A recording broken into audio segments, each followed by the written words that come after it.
him out. Boston, baby! Let's play.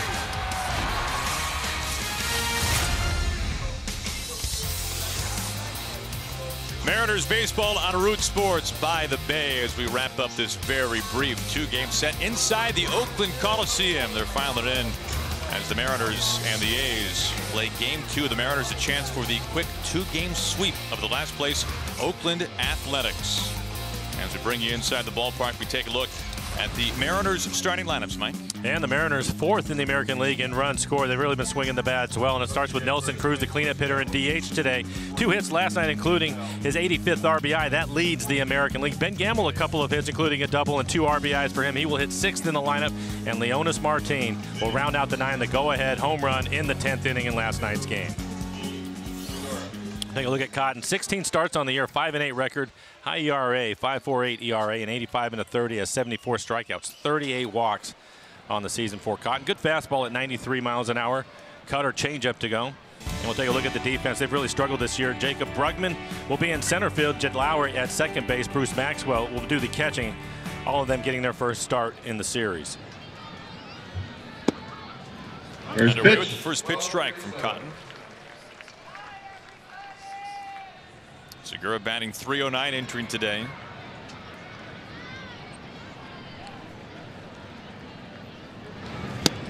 Now for Cotton, making his 3rd start since coming up to disabled list. He's been knocked around a little bit those last 2 starts. 8 earned runs in total his last 2 times out.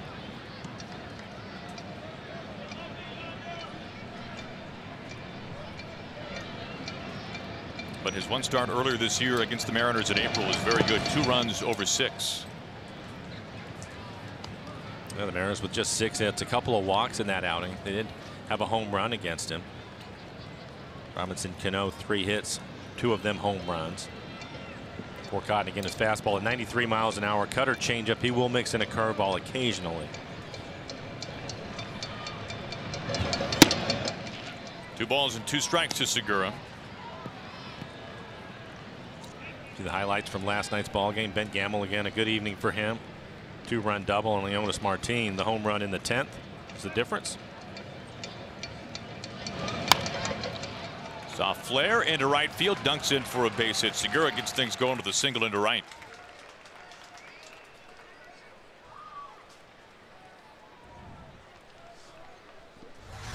We talked about it. Pretty good hitting right here. This pitch down out of the strike zone. Looks like a little changeup.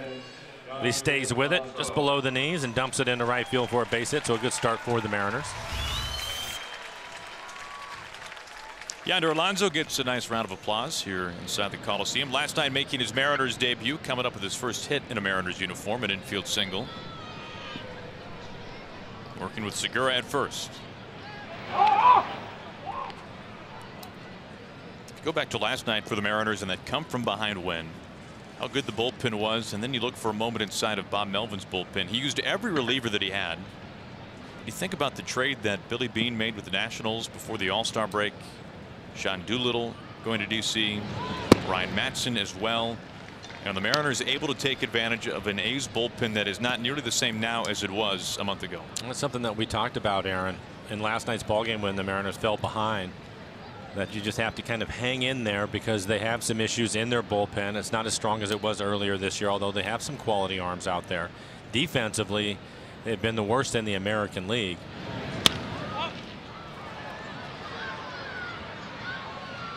Pop up out to short. There's out number 1. Simeon handles it. But I think for them, 95 errors on the year, the most by quite a bit. The Mariners able to take advantage of that last night. They made 3 errors in last night's ball game. A couple of those errors came around to score for the Mariners, so they just needed to stay in there, and they were able to hang in there long enough. And again, I can't say enough about the job by the bullpen. Tremendous job by the bullpen. Here comes Cano with 1 out and 1 on. Entering last night, the Mariners had lost 44 of 46 games when trailing after 7 innings.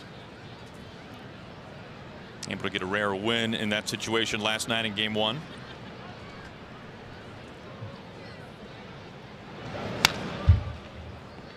Strike 1 to Cano.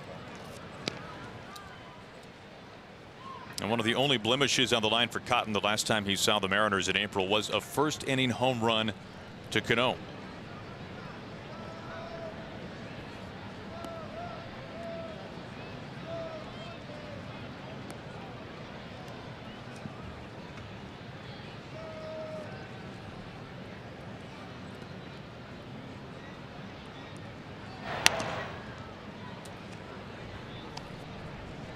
Segura with 15 steals on the season, keeping an eye on him.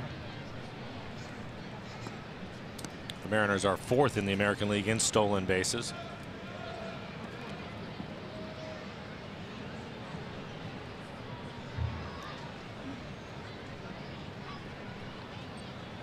The 0-1.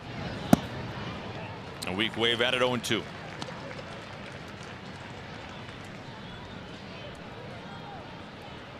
And the Mariners coming today with the best record in the league since the All-Star break, and the Mariners right now sharing a spot for that second wild card. Getting a little crowded all of a sudden. The Royals, the Mariners, and the Rays. All 2.5 games behind the Yankees, who are the top wild card team right now. Crack to center. One hops to Bregman. Couple of base hits off of Cotton. Segura into second base, Cano at first. Well, talking about that logjam in the American League wildcard standings. Mariners splitting a 4-game series in Kansas City before coming here to Oakland. The Mariners will see Tampa Bay the next road trip. It'll start in St. Pete. And then the Orioles not far back, just a game and a half. Mariners will see the Orioles on the homestand after the Angels come to town for 4. Part of a big Edgar weekend. It's interesting the way things have aligned this year. You mentioned Baltimore coming to town. Mariners will make a trip there also. And then you also have the Angels coming in for 4, and the Angels have been playing much better. They're right in the mix also. 2 games behind. An important homestand for the Mariners. Starting off with the 4 with the Angels starting tomorrow night. Cruz pops up the first pitch, foul ground. Olson, who came off the bench late last night to play first, gets the start there today. And there's out number 2. Baltimore at the Angels. They're just underway. They're also in the first inning. Mike, are you saying that there are some meaningful games coming down the There pike are. for the Mariners? It's going to be a lot of fun to watch, and especially with the way that they're playing right now. You mentioned the best record since the All-Star break. They've really played well. They continue to have to deal with injuries. We talked about it yesterday with Phelps going on the DL out of their bullpen. He's been an important part. Of course, Felix going to be out. Sounds like 3 to 4 weeks. That hurts. But they continue to play good baseball, which is good to see. Had overcome a lot this year. 2-1, 2 out for Seager. An early look at our Mattress Firm Mariners calendar, talking about what's coming up for the Mariners. The only homestand in the month for the Mariners coming up starting tomorrow night at your weekend, Friday, Saturday, Sunday. And then you can see the road trip beginning in Tampa Bay for 3, then some interleague play in Atlanta. A day off, then weekend series in New York. And after the Yankees series finishing up at Camden Yards.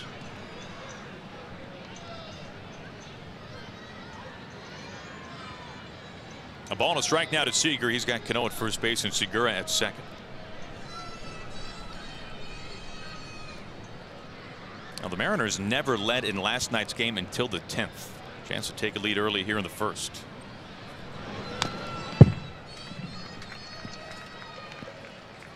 Cotton using his changeup here in the first inning. Changeup has been one of his better pitches. Opponent's hitting .246 off of his changeup. One of the other things, Aaron, you and I we've talked about it a lot too, looking at the schedule and looking at this month. You mentioned the 1 week that they're going to be home starting tomorrow and being on the road. They win this game today. The first part of that, first half of that, they have a chance to go 6-3. That's a good point. This road trip began 21 of 28 on the road.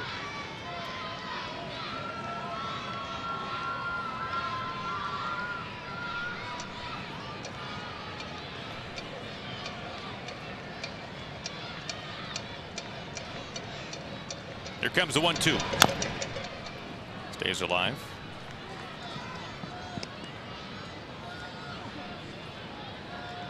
You've talked before, Mike, about that feeling of coming to the ballpark when every game matters so much. Is that only a September thing, or can that start in early August as well? No, I think these guys are in the middle of it right now, and I think it started with the schedule and then playing on the road so much. We saw it at the beginning of this back in Texas, and Scott Servais had talked about it for the guys to embrace this road trip, knowing where they were at in the standings as far as the wild card goes, how important it was going to be, handing the T-shirts out. Joyce having a look back. Joyce can do nothing about this 3-run shot by Kyle Seager. What a start for the Mariners.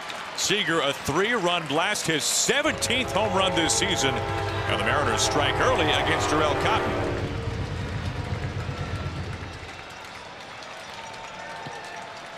And a great start for the Mariners, which we want to see. You mentioned 17 home runs now for Kyle. 60 RBIs with the 3 RBIs on the home run. And we'll take a look at it. Middle away. Stayed away from him the entire bat. That a little bit too much of the plate. Kyle barrels it up. So a great start for the Mariners. Some early run support for Gallardo. Gamble on the first pitch. Had a couple of hits last night. Doesn't waste much time here in the first inning. 4 hits against Cotton here in the first. We'll take another look at it. Changeup right out over the plate for him. That was the 3rd changeup in that at bat. Kyle timed it. For Cotton, 17 pitches, 14 strikes. The Mariners already with 4 hits and 3 runs on the board. Center fielder, number 1, Jarrod Dyson. That brings Dyson up with Gamble at first base and 2 outs. I mentioned earlier the fine start by Cotton against the Mariners in April, but you look at his numbers overall this year against teams within the division. They have not been good. An ERA of 7.5 in 6 starts against the West. So imagine what those other 5 starts must have been like if you consider the quality start that he spun against the Mariners. We look at Oakland overall. They are 11th in ERA in the American League. Cotton's ERA right around 5.5. With the way the Mariners have been swinging the bats lately, I don't like that matchup, and it's worked out well so far. 1 ball and 1 strike to Dyson. Able to score 7 runs in last night's ball game.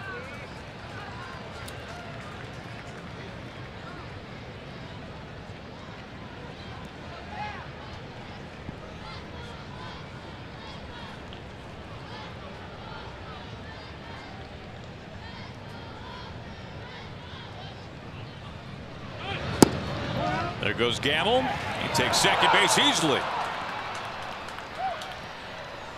A rare attempt by Gamble, his 4th this year, yet to be caught. Bruce Maxwell getting the start today behind home. Meanwhile, 2-1 on Dyson. You look at the Mariners and young club. They have some guys that can really run. I think you push it when you're going up against a team like the A's. And last in fielding, they'll make some mistakes if you put some pressure on them. We saw that last night. Lowry today at second base. Dyson is too fast. He's safe at first. Gamble into third.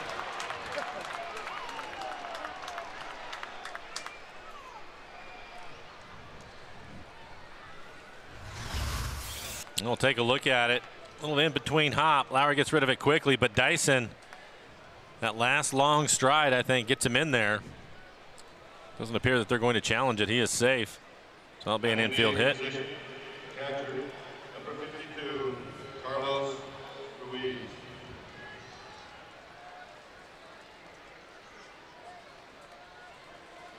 Pretty clear. Yeah, good call. 5 of the first 7 hitters with a base hit against Cotton, highlighted by the 3-run homer from Kyle Seager. Runners on the corners for Carlos Ruiz. Mike Zunino getting the afternoon off. Mike caught last night's ball game. He went 1 for 3 and scored a run.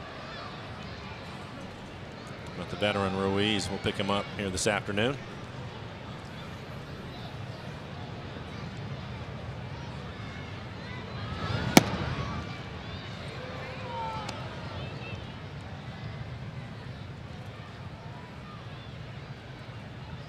Look at most starts this year for Cotton. He has not been able to stretch out his roughly 100 pitches over much more than 6 innings, and he is about to throw his 24th pitch here in the first.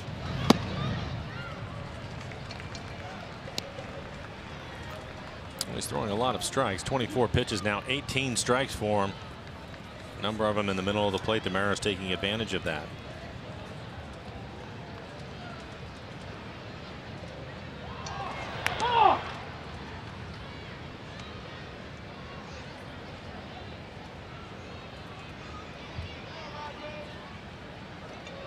For the Mariners, 3 straight hits with 2 outs, including Seager's homer. As time is called, Gamble aboard at third base. We've seen Dyson at first. They've picked over there. The 1-2. There goes Dyson, and that ends the top of the first. Mariners strand a couple, but one big swing from Kyle Seager. Now 60 RBIs on the year and 17 home runs. This one doing some pretty serious damage and giving the Mariners an early 3-0 lead.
Leading off for the Athletics.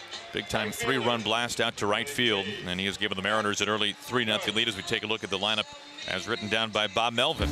The A's are 14th in the American League in hitting, 6th in home runs, and hit a couple of home runs in last night's ball game. Matt Joyce will lead off, and he was hitting 8th last night, but moves up to the leadoff spot today. Chris Davis, a home run, 30 home runs on the year for him. He had 4 RBIs in last night's ball game, and right behind him, Ryan Healy, the DH today, hit his 21st home run.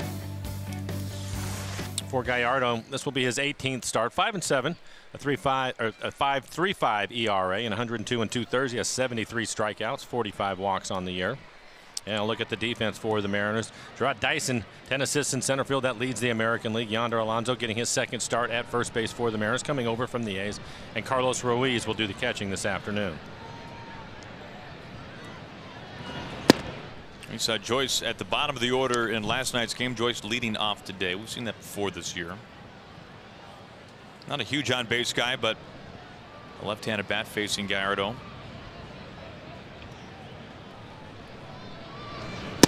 And the Mariners have the shift on right away to start the game off, and something that we saw in Kansas City with this alignment. You see Cano out on the grass. They had to change it up. Robbie, a little bit of an issue with his leg, so they had Segura in that spot, and Robbie was playing up the middle, but back to their usual alignment. So he must be feeling better. Smoked out to center field. This is a big-time charge. Dyson can do nothing about it. 15th home run this year for Matt Joyce. And the A's get a run right back. 3-1 Mariners.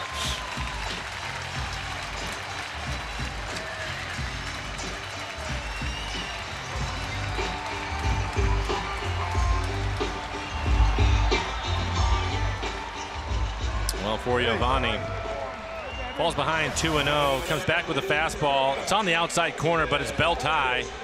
And Matt Joyce, an aggressive hitter. The A's are aggressive in general. They're going to try to get after the fastball early in counts. And ends up hitting the ball out of the ballpark, his 15th. Strike one to Marcus Semien.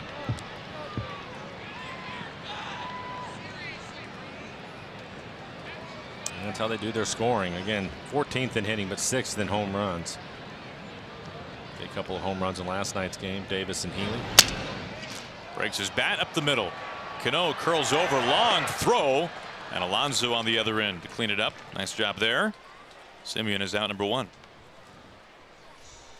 And Robbie likes it. Why not? There aren't many second basemen that can make the play quite like the way he just made that last one, and it's because of his arm strength. He has a great arm.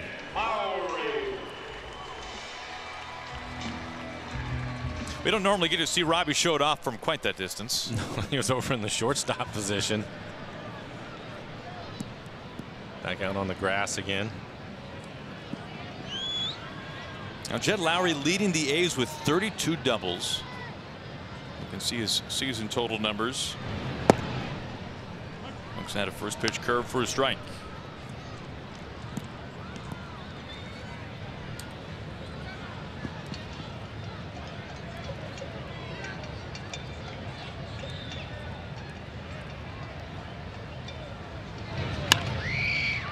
Oh, 2.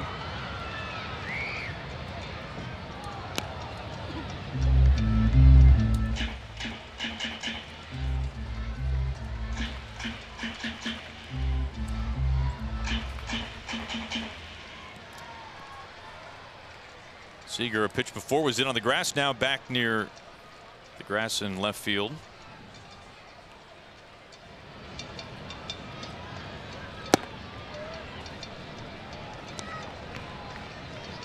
For Gallardo, his last time out on this road trip, 3 runs over 5 innings at Kauffman Stadium against the Royals.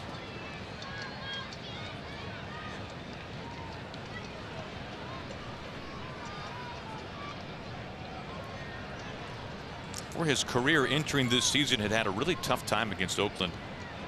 An ERA well over 5, but this year 4 earned runs over 17 innings, much better this season against Oakland. And you saw him missing with a couple of fastballs up out of the strike zone. That's by design for him. He's trying to pitch at the top of the zone. Those 2 fastballs a little bit too high.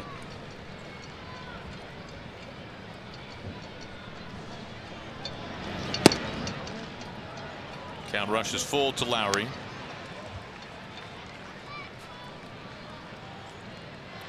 Gallardo probably not interested to put him on base with this man on deck.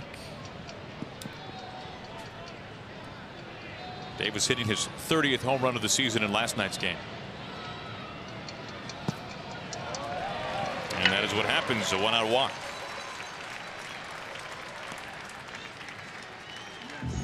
Now the walk to strikeout numbers have been a problem this year for Gallardo. 1-out walk here for Lowrie. Now brings up Davis.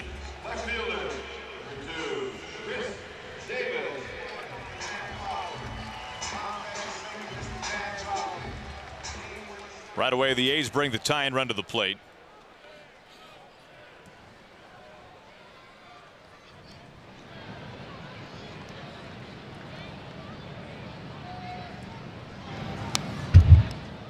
Strike 1 on a check swing.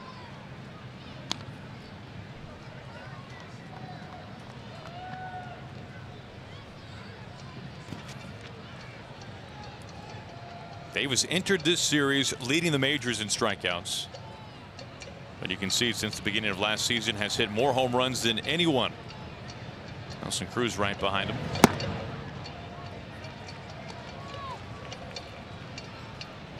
Another look at the high fastball at 92 miles an hour. Gallardo's had a good fastball this year. It's typically 92 to 94 in that range. The high fastball just a little bit too high. He's trying to get it more towards the top of the zone, not out of the zone. Dyson measures this up. Onto the track. Dyson's got a play, and he makes the catch. Not this time, Chris Davis. That'll send Lowrie back to first. 2 outs. Well, he had him out in front of the pitch just enough. Basically hit it all arms, 400 feet out to center field as Dyson catches it right in front of the fence.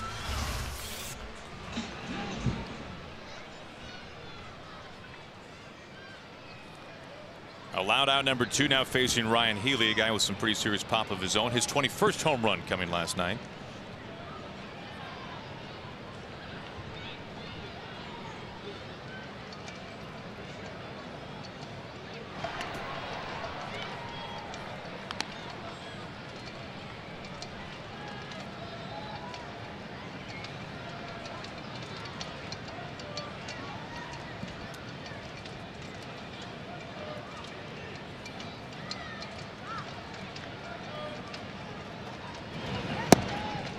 Boards in a strike.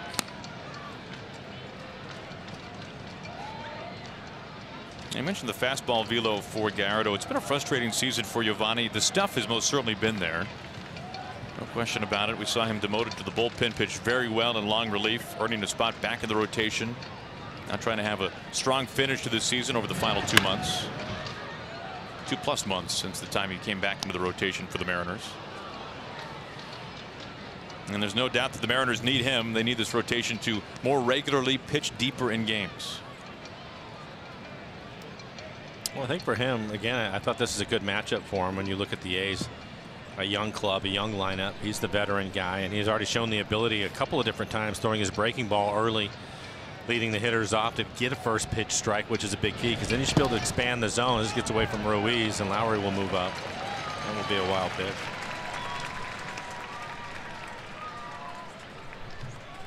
Fell behind the first hitter, giving up the solo home run, but since then been ahead. Ended up losing Lowry after being ahead. 17 pitches, 9 strikes for him so far here in the first. But as he starts to settle in, I think that high fastball, if he can get it to the top of the zone and not up out of the strike zone, which is what he's trying to do right now, I think he'll be in pretty good shape because I like his breaking ball today.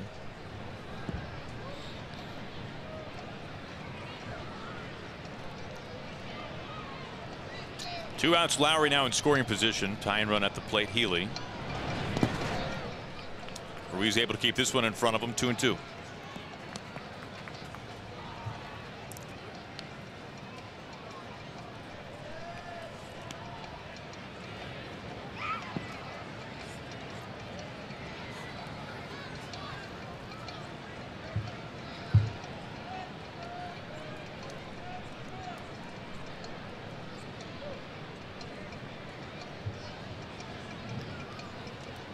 Gallardo wanting Ruiz to go over things again. Runner at second.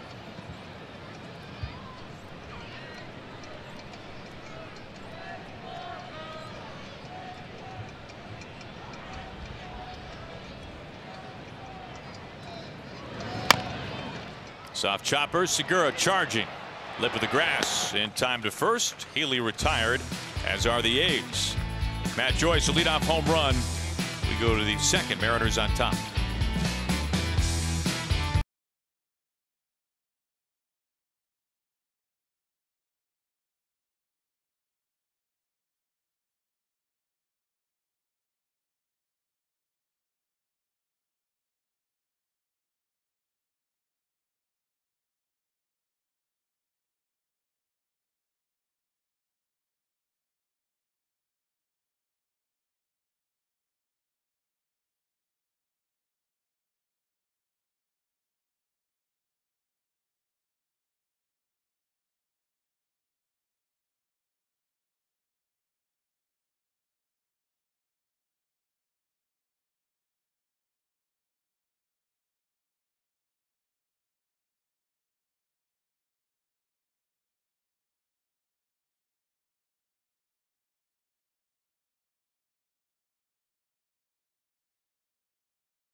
by your local Ford stores.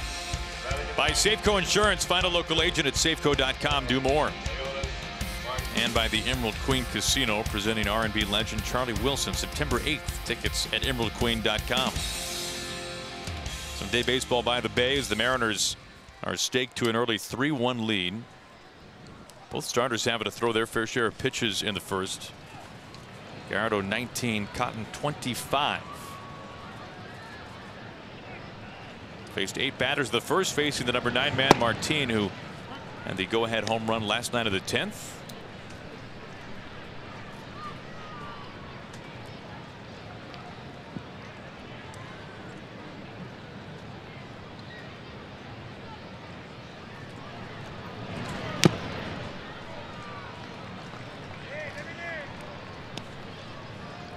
I think to a man, Mike, anybody who has been around Martin this year when he was optioned down or sent down to Tacoma after being DFA'd, everybody has had pretty glowing reports on Martin and his attitude going down there. Not only the numbers that he put up, but obviously just his attitude after being a mainstay in the major leagues and then going down to the minor leagues after a disappointing start to the season. It's saying a lot about a guy who's used to being in the big leagues. It's not an easy thing to deal with, and I think that you mentioned his numbers, and you can look at them. They're really good, including the stolen bases. And if you're going to steal bases in the minor leagues after you've been in the big leagues for a period of time, I think that speaks to his effort and his want to put up numbers so that he could get back here. So, you know, to me, I give him a lot of credit. And he's played well since being back with the club. Strike one to Segura. Segura with a base hit his first time up on a changeup, hit it into right field. Needless to say, there's a certain fun factor that Martin brings to the clubhouse, brings to the dugout. Oh, one is popped up, foul ground. Olson puts it away, 2 down. Did you say that the volume typically goes up when Martin walks in the room? Was it last spring training that you heard him before you saw him to begin camp, or was that this year? I think that was this year, yes.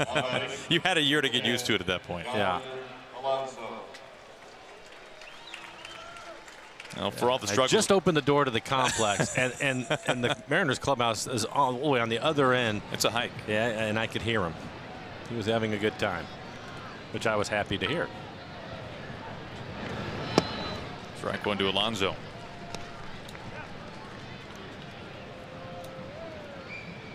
And we said it before, with that epic comeback last year in San Diego, Martin was on the disabled list. Scott Servais gives credit to that win to Martin, a man who was not even active because of his role on the bench.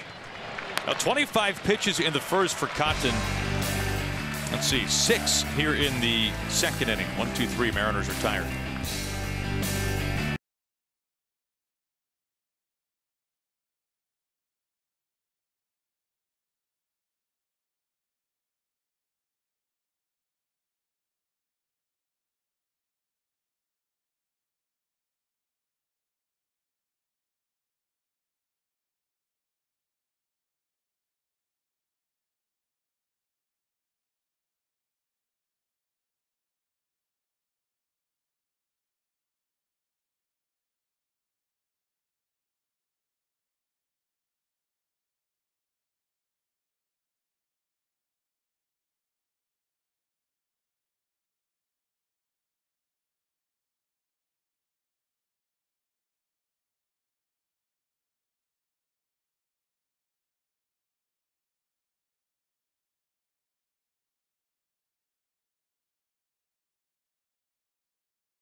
Cooler. I'm disappointed the Aviators are maybe in the carry-on bag already. Maybe.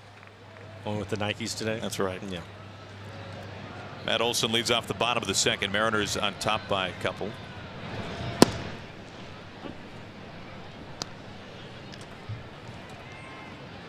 Olson came into the game last night as a defensive replacement, picked up a base hit late.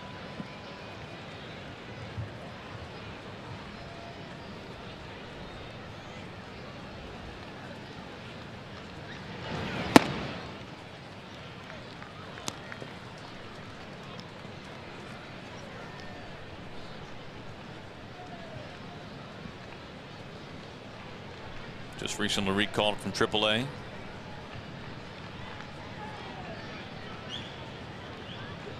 The 1-1 makes it 1-2.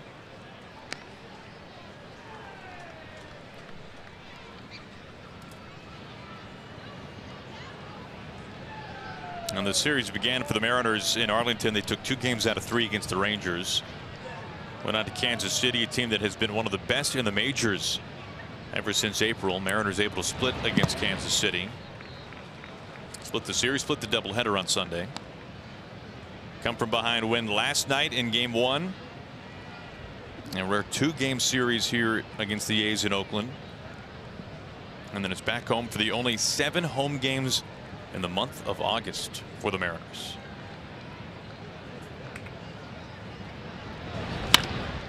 Off the mound and into center field.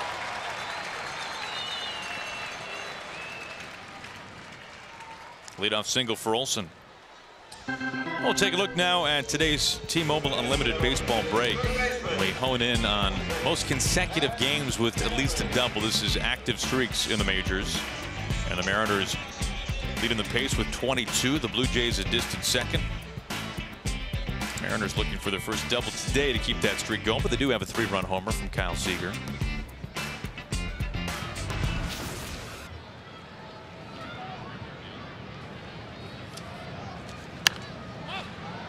First pitch, Canha pops it up. Chapman, pardon me.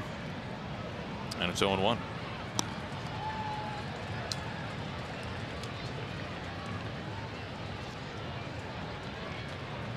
Now for the A's, 2 innings, 2 leadoff men reaching. Joyce, who was the home run to begin the first.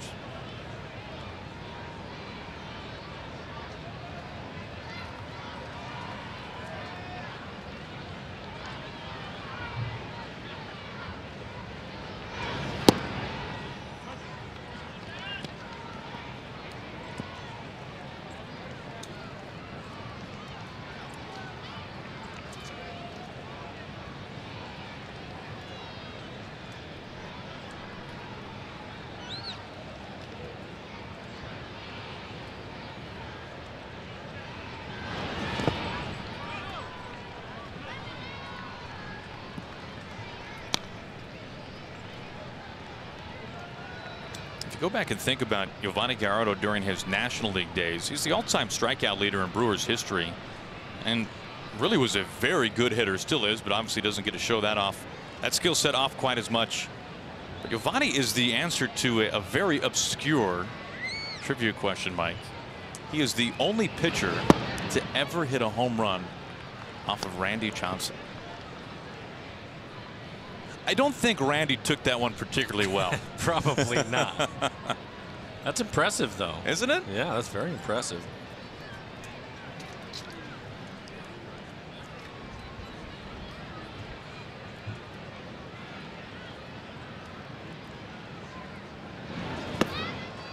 First strikeout on the day. First out here in the bottom of the second. And goes to the off-speed pitch. Look at a good curveball. That's one of the things you talked about him. Strikeout record for the Brewers, and at one point, a number of years, he was their ace, #1. And you look at his overall stuff this year, I think it's been just fine. His fastball at 92, 94 certainly plays. He can sink it at times. Slider, curve, changeup to go with it.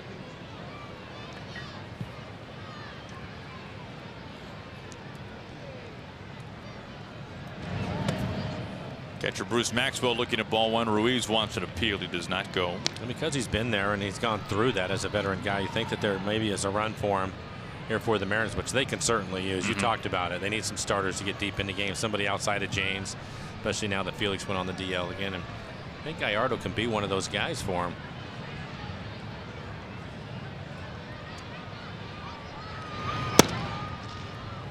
Done overall command for him.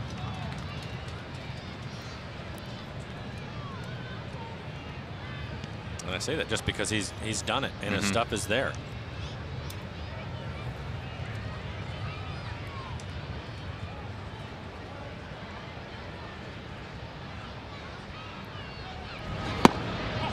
Falls behind 3-0.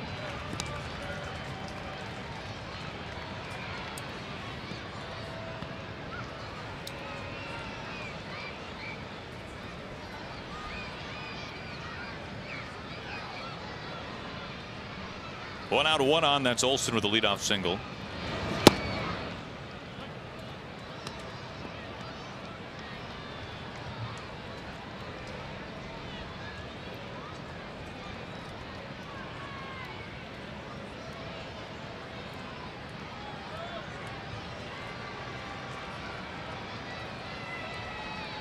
The 3-1. After a 3-0 count, now 3-2.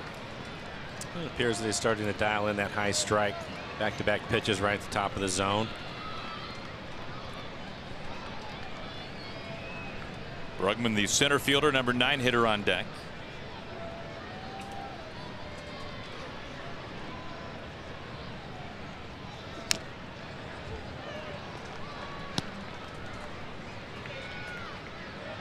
Gallardo last year in Baltimore. Before that was in Texas. Was a little bit of a homecoming for Giovanni.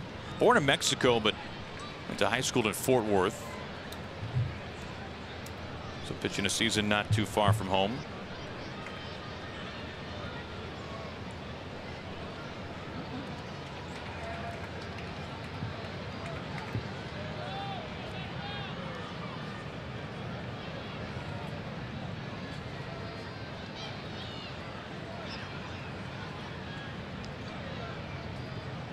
Pitch number 7 to Maxwell.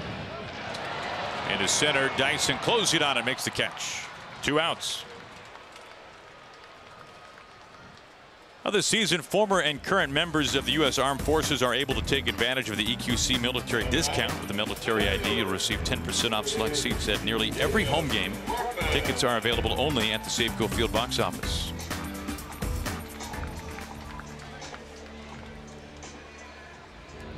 Look at Mount Davis as we play with 2 outs and Olson at first base. Here is Brugman, the center fielder.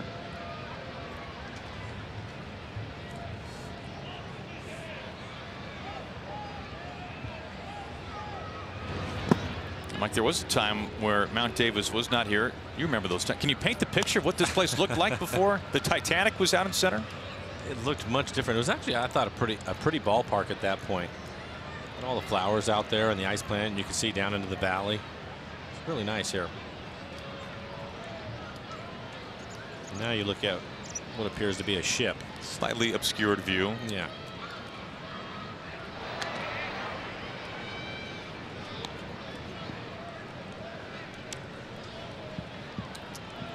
If you have a good camera lens, you can still take in part of that view.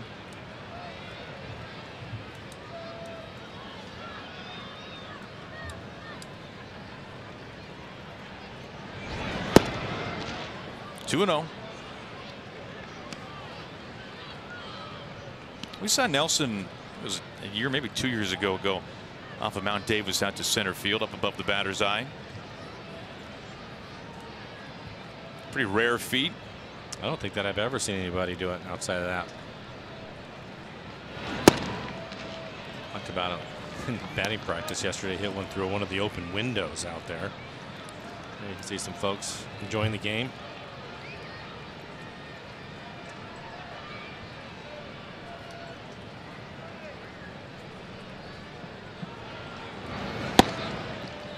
With 2 outs, a 4-pitch walk. You can see close on a number of those pitches, but not strikes. Number 9 hitter taking first base and pushes Olson into second. And Mel Stottlemyre Jr. on his way out to the mound. For Gallardo, 40 pitches, just 20 strikes, so the splits aren't what you want to see. Aaron mentioned pitching off the edges of the plate. Couple of walks for him so far in the game. One in the first, now one here in the second with a couple of outs. O'Mel just going to try to get him dialed into the strike zone. Now 19 pitches in the first, 21 here in the second for Gallardo. Tying run is at first, and the go-ahead, Matt Joyce.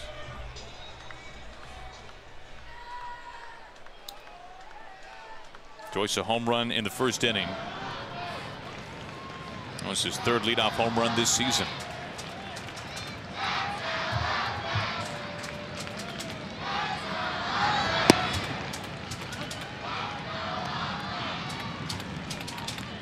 After 4-pitch walk, first pitch strike to Joyce.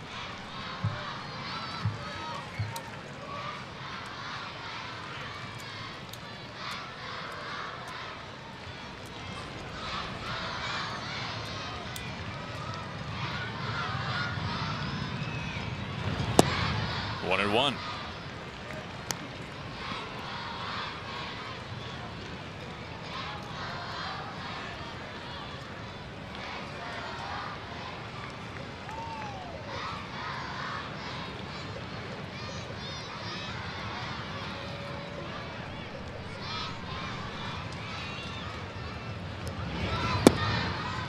Gallardo behind, 2-1.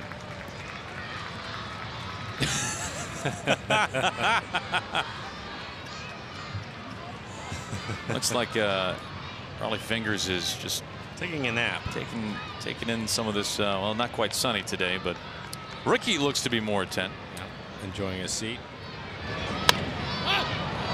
Pop up to end the inning. Seager is there, and 2 men are left to lengthy bottom of the second, but no damage done except for the pitch count. We go to the third. Everybody's stretching out.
Third. All 3 runs coming on one swing so far today from the Mariners. That was the 17th home run this season from Kyle Seager. Go back third this inning.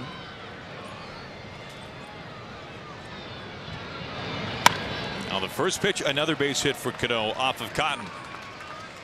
Good start for the Mariners in the middle of the lineup. Due up. Robbie's second base hit for Cotton. 25 pitches in the first.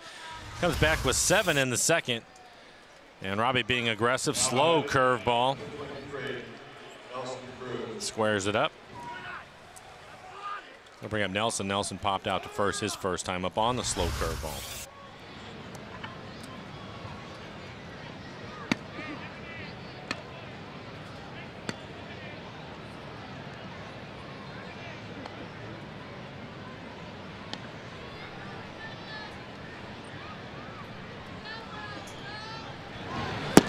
tell you, it was a while ago at this point, but earlier on this road trip when we were getting to Globe Life Park in Arlington for the final game, and Nelly gets off the bus. We're walking through the hallway. Did I tell you about this? You did tell me about it. I think it's great. Nelly taking a selfie of himself with the boomstick in the hallway.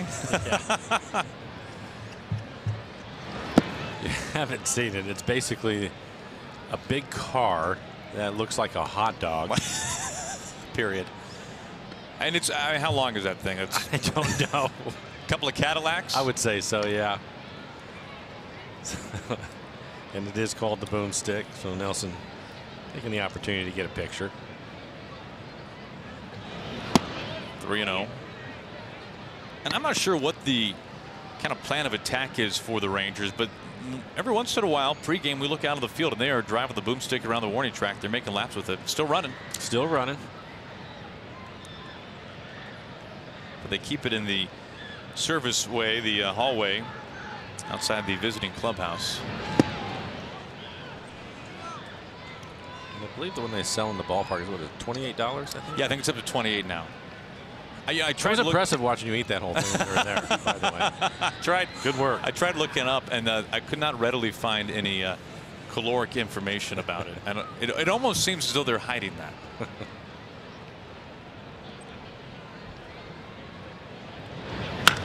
Absolutely destroyed.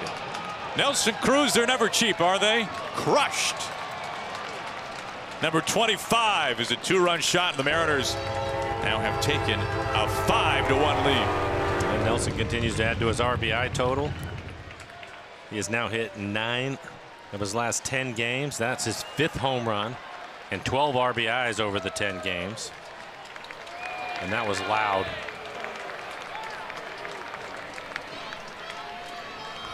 Second run scored for Cano, but here you go, 3-1 count, middle in. That is squared up.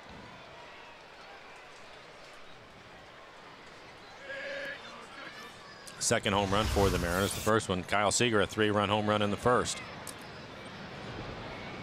And here is Seager.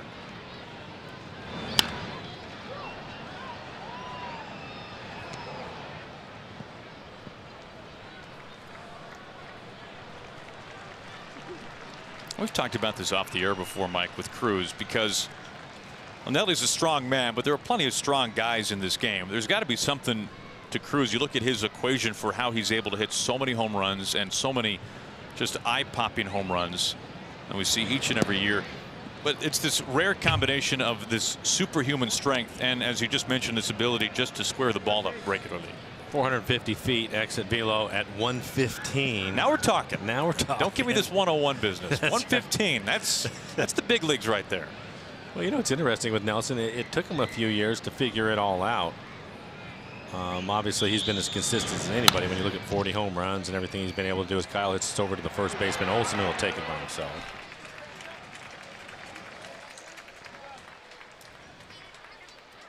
There's always been a number of adjustments made over the years and a lot of work, a lot of time spent in the weight room, a lot of time in the cages, figuring out his swing. But right now, about as good as anybody as far as power hitters go. And he's just a good hitter in general. I mean, we talk about the 40 home runs all the time. This is a guy that hits between 280 and 300.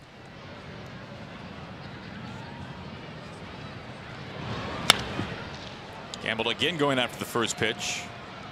Opposite way to Davis.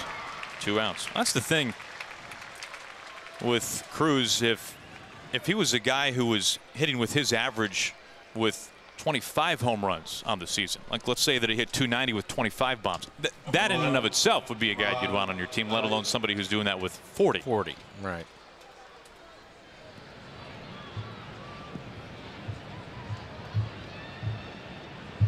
Two outs, 2 runs in.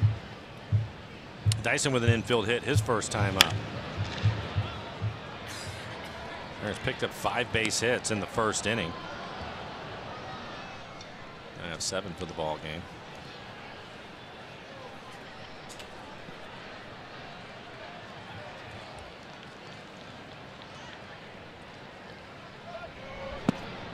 One and one. That'll appeal. Dyson does not go.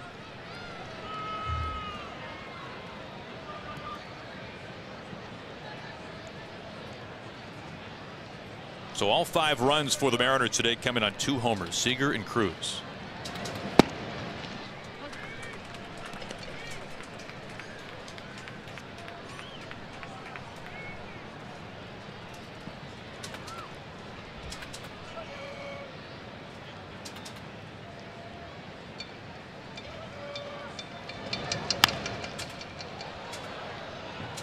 You and I often have the debate as to which Nelson home run is our favorite or the top 5, and it's kind of looking at the scorecard, Mike. I think we need to bring Robinson Cano in on this conversation because Robbie is oftentimes on base, and as we know, most of the time when the ball comes off the bat for Nelly, you know that that's a home run. So I think Robbie can afford the luxury of staring a little bit. This is slash foul, or maybe even Kyle. He's always standing on the deck watching it. That's another good one. And to bring them into the fold on this debate.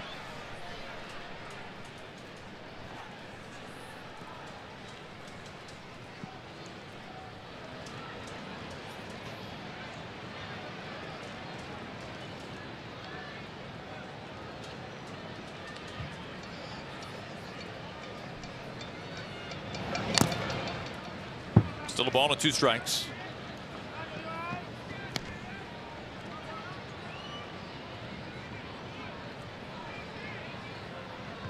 That being said, do you have a favorite? Now, the one that always comes back to me was at Dodger Stadium a couple of years ago when he went the opposite way. It was just destroyed. But there's just something about the strength that he has going out to right field.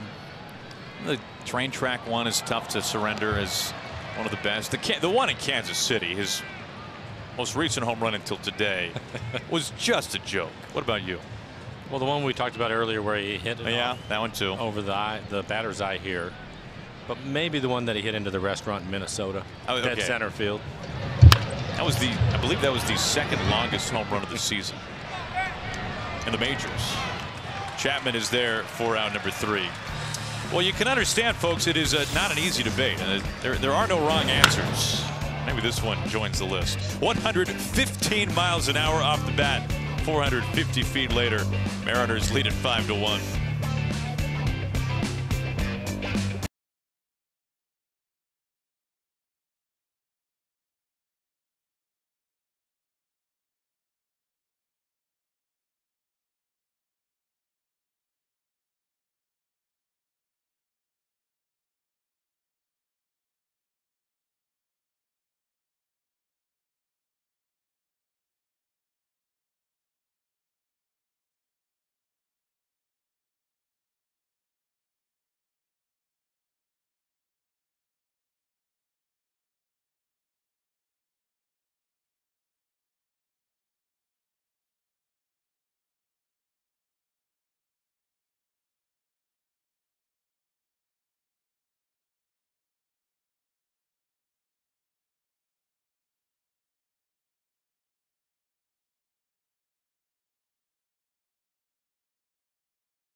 Thank you, Angie.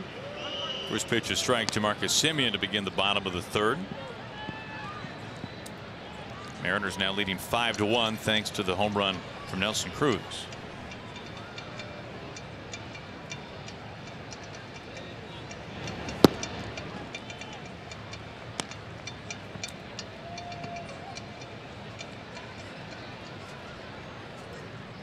Now for Gallardo, the second was an adventure. 25 pitches. Facing 5 batters, was able to strand a couple.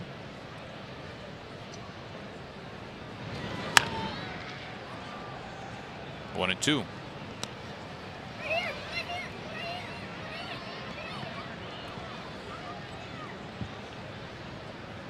Now, Sonny Gray is not someone that the Mariners will have to worry about facing here in Oakland anymore. We talked about the back end of the bullpen. Doolittle and Madsen being dealt to the Nationals. Sonny Gray now with the Yankees. That was a big move at the deadline. Mariners very well may have to face him, though, in the Bronx over that 3-game weekend series. As things typically work out, I would say that would probably be the case.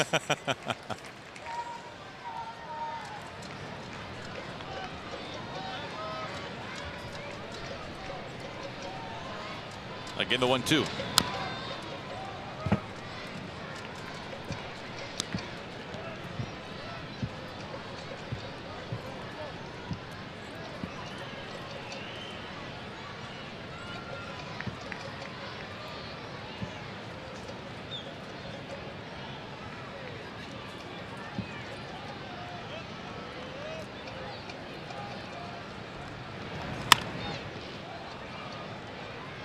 Look at this game already. All the runs combined coming on 3 homers. The A's lone run coming off the bat of Matt Joyce. And Mike, today, long before first pitch, we were, for a variety of reasons, looking at Mark Mulder's career numbers, the former A's pitcher, and he had obviously some really good years, a 2-time All-Star with Oakland. And we were marveling that one of his seasons he gave up a mere 19 home runs, which in today's era, 19 home runs might be your total before the All-Star break.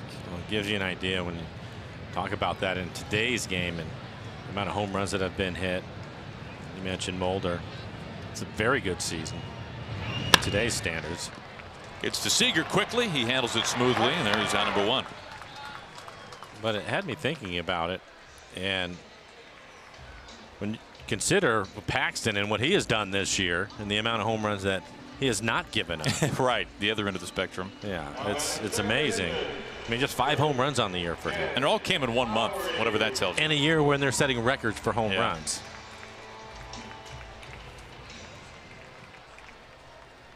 And you're right, all of them. He gave up a home run in 5 straight games or something like that. Nothing since. One out, nobody on for Jed Lowry. On the first pitch, out towards right center. Martin, there plenty of time. James will be pitching tomorrow at Safeco Field against the Angels tomorrow night. That'll be a good one to get back home to. MLB.com @bat is your #1 mobile app for live Mariners baseball. Stay connected with a fully customizable experience. Get Mariners home screen icons and app features, as well as game day, live game video highlights, radio broadcasts, StatCast news, and more. You can download MLB.com @bat today. Oh, Chris Davis stepping in, just missed a home run his first time up. Took Dyson up against the fence in center field. Of course, he had a home run yesterday, his 30th home run in last night's ball game. Drove in 4 runs, a 3-run home run, and then drove in a run with a triple.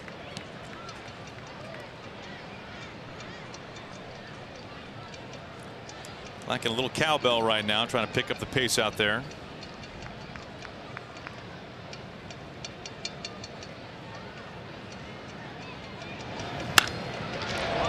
Socked out to center. Dyson turning and gone. So the tally now for Chris Davis this year: 4 hits against the Mariners, a triple, and 3 home runs.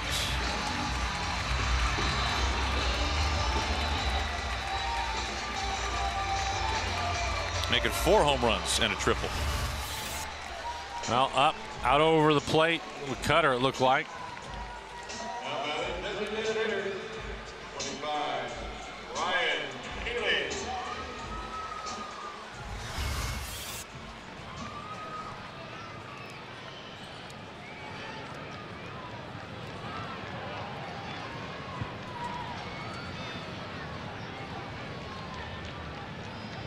Two outs for Healy.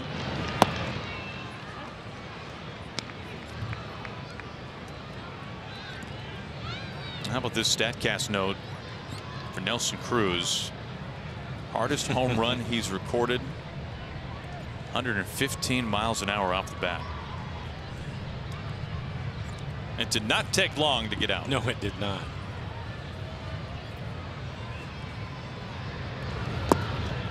Getting back to that home run for Davis, Mike, came on the second pitch. The first pitch from Gallardo, you were talking about the high fastball. It was right up at the top of the zone. It was a strike even if he had not swung. The second pitch that he homered on, slightly lower. Is there much of a difference there? Maybe not on that necessarily. Maybe a little bit more than what we actually saw. Might have been a situation though after the first strike that he was able to get on that area. He started looking up. But I think what we've seen from Chris Davis is he's going to be a free swinger. He has power to all fields. We saw that his home run was to right field right down the line in yesterday's ball game. We've seen him go out to center field a few times against the Mariners.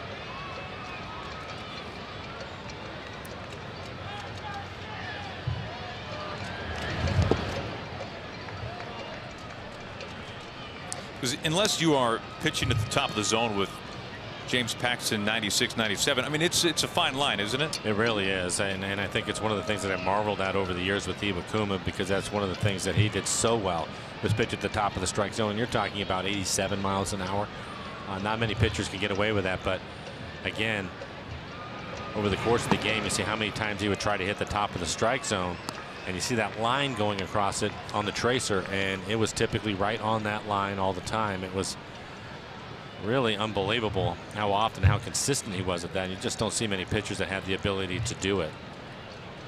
And unless you have the big velocity, you're right, the margins for error is pretty slim.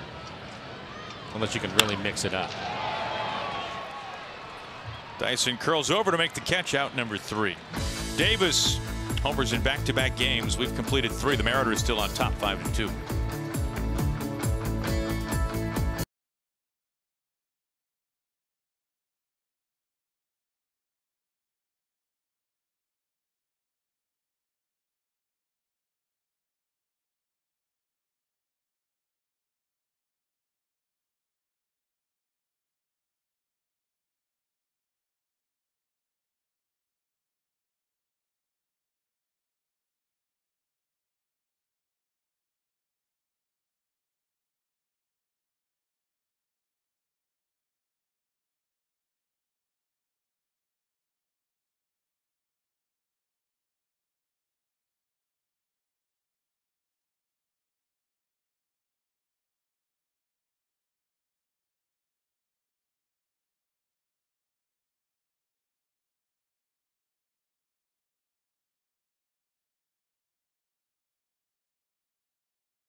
Brought to you by Geico. 15 minutes could save you 15% or more on car insurance.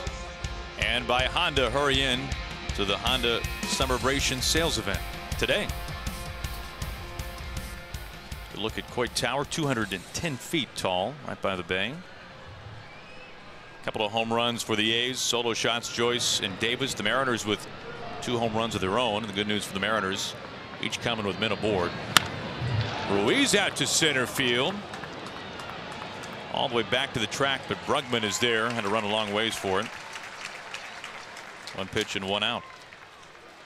Now forget the desk chair and pull up a seat at Safeco Field on Wednesday, August 16th, when the Mariners host the Orioles for a special 12:40 afternoon matinee. Get ready to enjoy midweek Mariners baseball under the summer sun by picking up your tickets now at Mariners.com.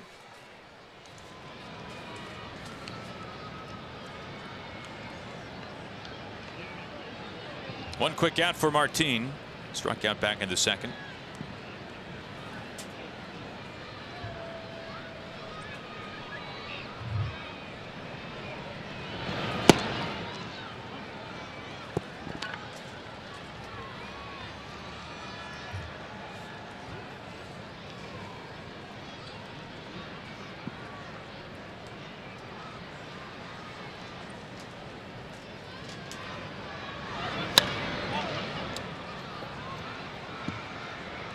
Lowry at second base into shallow right with 2 hands to make the catch. So 3 pitches and 2 outs for Cotton here in the 4th. I'll take a look at our CenturyLink What's Next. Mariners are coming back home tomorrow, starting a big 4-game series against the Angels, an Edgar weekend. James Paxton going up against Tyler Skaggs, who has struggled to stay healthy the last couple of seasons. We cannot wait to see James tomorrow, Mike. Oh, he's been terrific, going for his 8th win in a row, 13th win on the season. Really pitched well. Tyler Skaggs, talented left-handed pitcher. You mentioned injured this year. Curious to see where he's at. And the Mariners will try to attack him.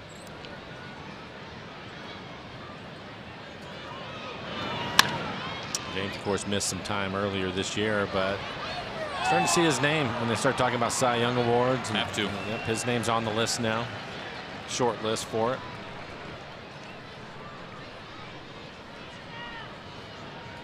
$12 wins on the season. I think Chris Sale picked up his 14th yesterday. Yes, it was his 14th. ERA at a 2.57, I think. Kluber, the other guy who's got his name in that race, and you look at his numbers. Kluber, that is, stacked next to Sale, and Kluber missed some time. Corey Kluber's had a fantastic season as well.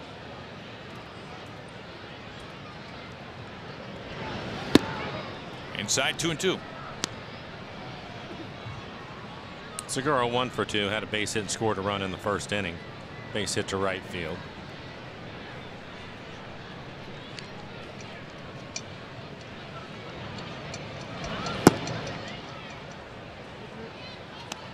Very close pitch that time. Little ball, 3 full count to Segura.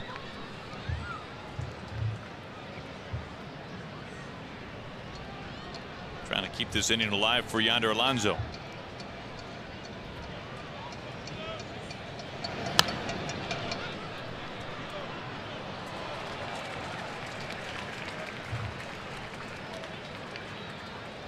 Seager with a 3-run homer in the first, then Cruz a 2-run shot in the third.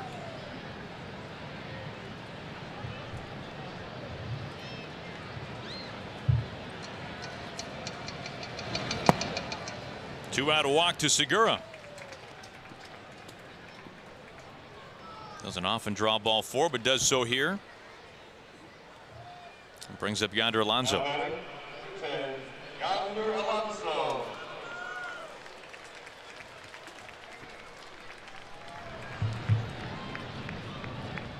Alonso, an all-star this year for the first time in his career, and just recently traded by the A's to the Mariners in exchange for Boog Powell.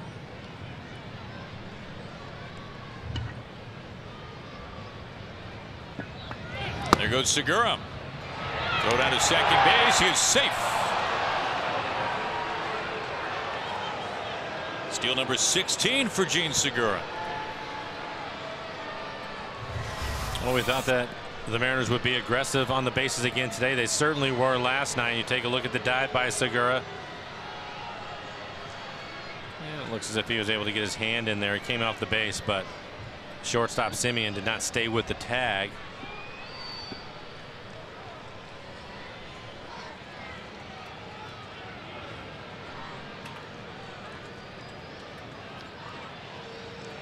And it doesn't look like they're going to challenge it, so that will be a stolen base.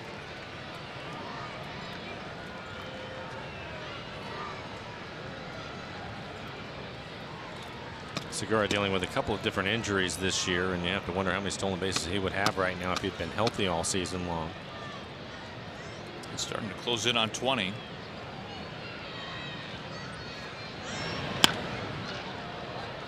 Down the left field line, foul. 1 ball and 1 strike to Alonso.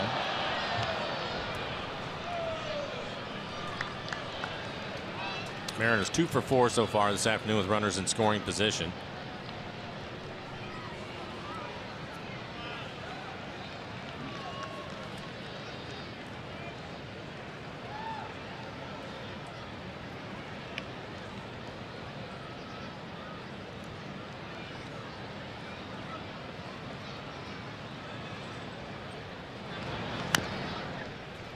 For the A's, you look at, have to go back too far. 2014, they had 7 All-Stars on this team, and Alonso keeping a trend alive. 11 of the last 14 All-Stars for the Oakland Athletics were traded within a year of becoming an All-Star, and for Alonso it was in about a month.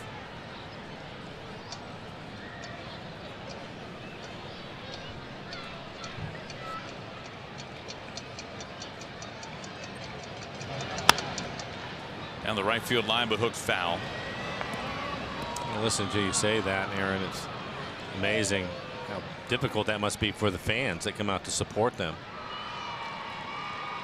And Billy Beane was pretty outspoken around the time of the deadline, expressing his frustration with not being able to retain players, being in a position where needing to sell, and stars that they were cultivating needing to trade for business purposes, and the fact that he is hoping that that can change.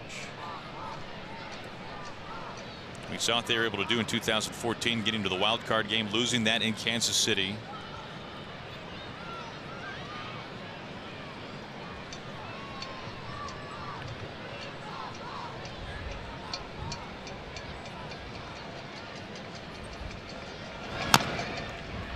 You look at that 2014 team with 7 All-Stars. All of them were traded within a year except for Doolittle, just recently traded to the Nationals. You know, they used to tarp section 334 and everything else up there, but this year the tarp's coming down. Wow.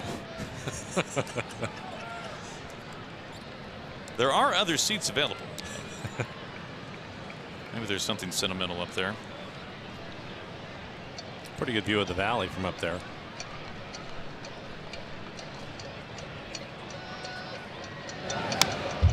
Another foul ball.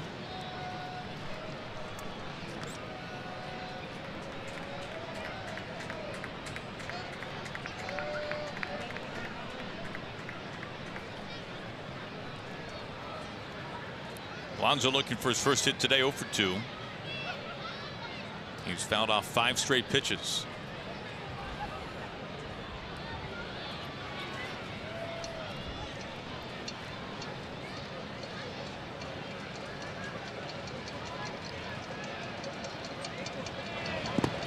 And the dirt evens it up, 2 balls and 2 strikes.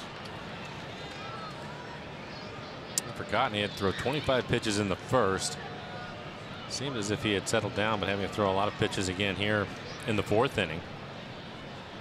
Now that 7-pitch second really saved him.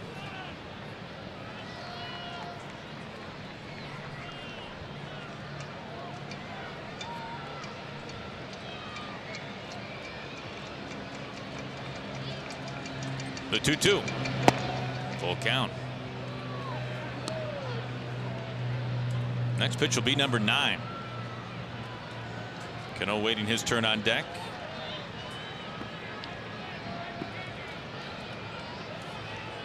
Robbie 2 for 2 against Cotton. Would love to have a chance with some men on.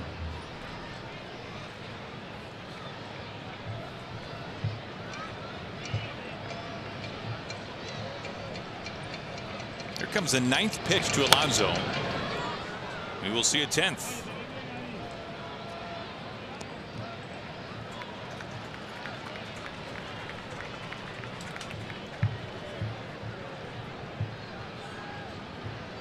Season average runners in scoring position going back up again for the Mariners, 268. Mentioned it earlier, 2 for 4 this afternoon. Struggled early in the game last night, but eventually they were 5 for 15, created a lot of opportunities late.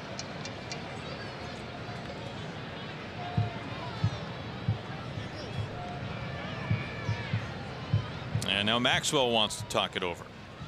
Now, Cotton threw 3 pitches to get the first 2 outs. That was about 10 minutes ago. Since then, the walk to Segura. And now the 10th pitch coming here to Alonso. It'll be the 20th pitch in the inning and 70th overall.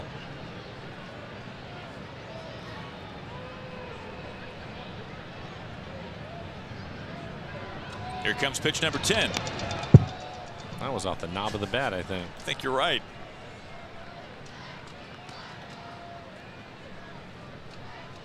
.77 miles an hour, top of the strike zone, inside corner.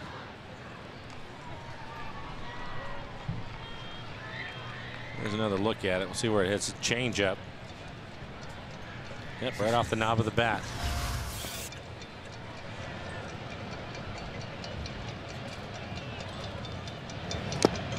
"11 pitches to get Alonso." That'll do it in the top of the 4th. We go to the home half. Mariners on top 5-2.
In big league history, we take you back to the year 2010 when the Mariners turned the 10th triple play in franchise history. 5-4-3 triple play in a win against these Oakland A's.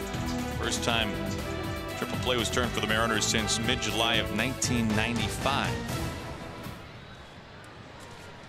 Matt Olson leads off the home 4th.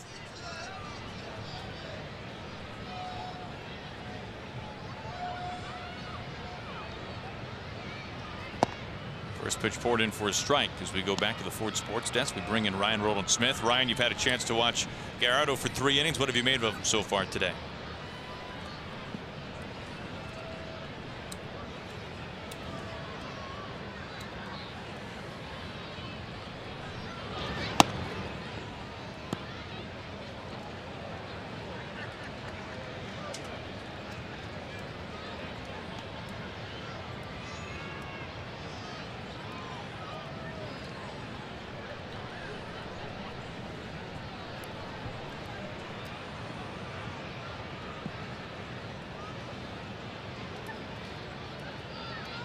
And we were talking earlier, Ryan, about the absence of Felix out 3 to 4 weeks with bursitis in his shoulder and the opportunity that is in front of Giovanni Gallardo, and whether or not that this can be the time where Giovanni can really turn it on and be kind of a rock in this rotation for the Mariners the last, call it, month or 2 months or so.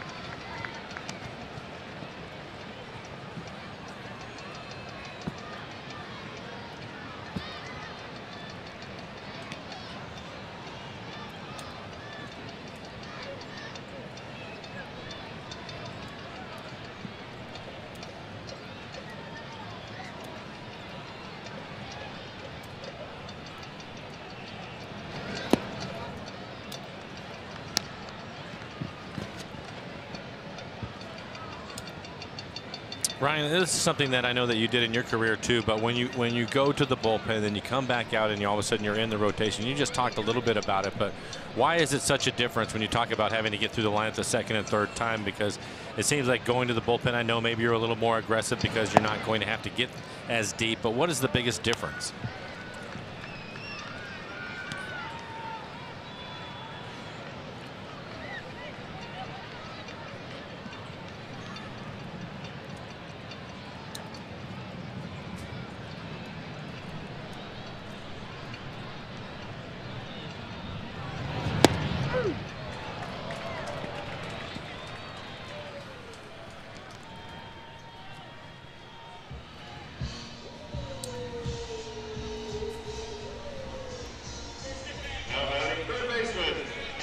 Matt Chapman.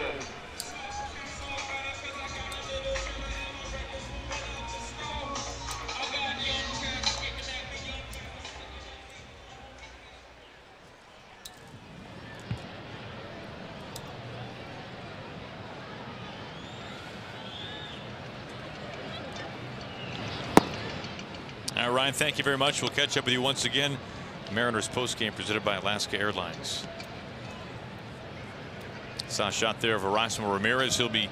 Is looking to do the same thing. Guy who spent some time in the bullpen for the Rays this year, also some time in the rotation, but mostly as reliever. Now in the Mariners rotation.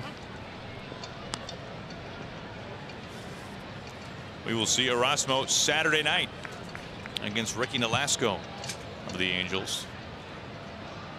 It'll be a very special night at Safeco Field. Edgar's number 11 being retired pregame. Segura can't get there. See a nice single there from Chapman with 1 out. Now going to the game, it's a quick and easy trip on the Sounder train, Link Light Rail, and then ST Express buses. You can plan your trip at soundtransit.org.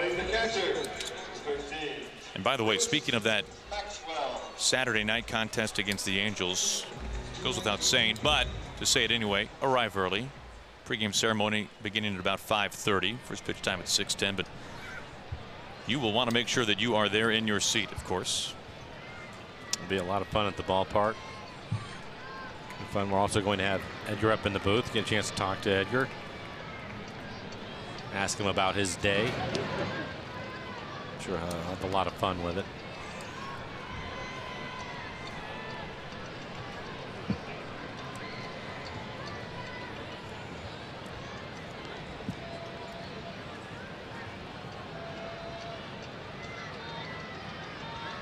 One out and 1 on.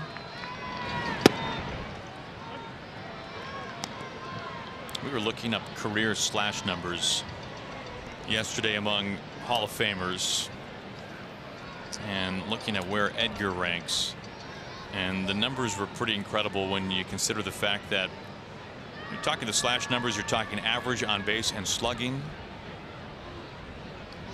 And for Edgar, a higher career batting average than Paul Molitor, a higher on base average in his career than Ricky Henderson, and a higher slugging percentage in his 18 seasons in the majors than Harmon Killebrew. You can decide which is the most impressive, but that is 300, 400, 500. Yeah. I mean, yeah. 1 and 2.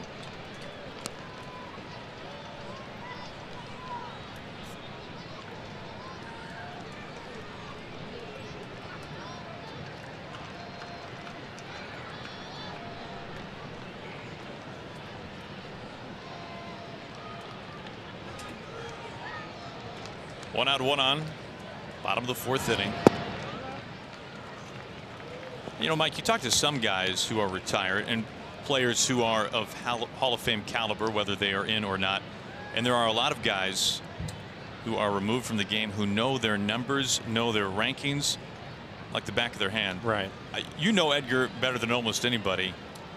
I have a feeling that for the most part, especially when you talk about those comparisons, I don't think Edgar particularly cares too much or knows as much of that detail as maybe some guys do. Am I right or wrong? No, I don't think it's something that he gives a lot of thought to. I think he's aware of what those numbers are and where he probably stacks up overall. But when you start talking about better slugging than Harmon Killebrew and on base than Ricky Henderson, I don't think that he gives that a thought at all. But I just think that he's very aware of what he has done in his career. It's funny. I've probably mentioned it to him a couple of different times. It's not something that we talk about a lot, but I've mentioned it to him as far as the Hall of Fame goes. And obviously it's a tremendous honor and he would love to be in there, but he doesn't seem to me, and maybe it's just his overall personality, he doesn't get too excited about it one way or the other. I think he knows exactly what his career is about, and I'll say it for him. He certainly is deserving and should be there. Hopefully that'll happen for him. It was a nice jump up for him this past year. You think about it, he's basically doubled his percentage of votes in the last couple of years. 2015, 27%. 2016 just over 43, and this past year nearly 59%. Chapman taken off again. What a stab by Alonso, who just slaps the bag at first.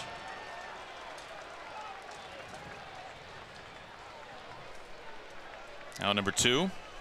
And Bob Melvin, I don't think he thought that was a fair ball. Yep, there you go.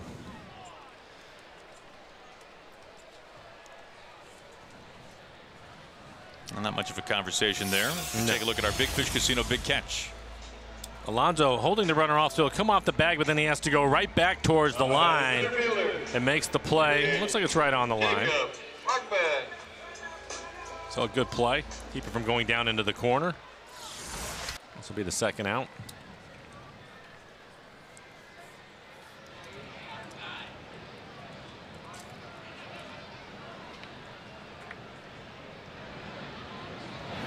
Ball one to Brugman.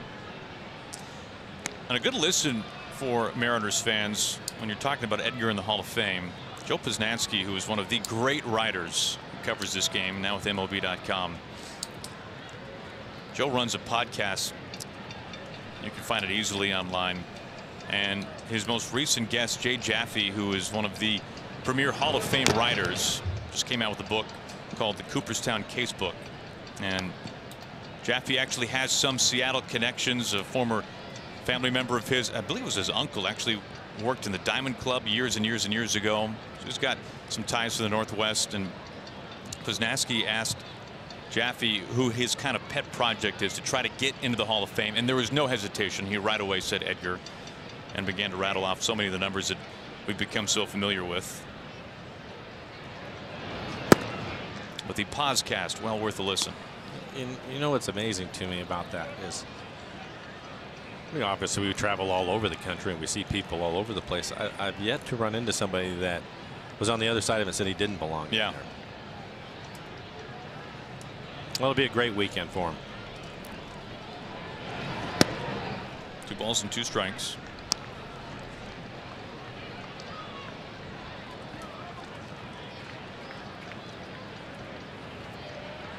Chapman the single, moved into second base on the ground out by Maxwell.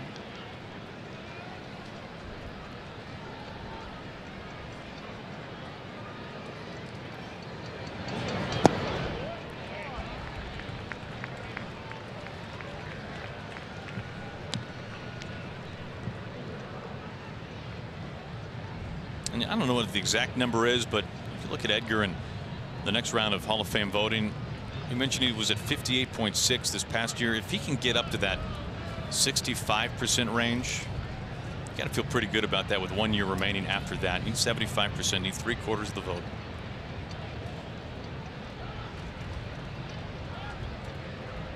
Keeping an eye at second base on Chapman. Next pitch will be 84 for Gallardo, which is how many pitches he threw in his last outing.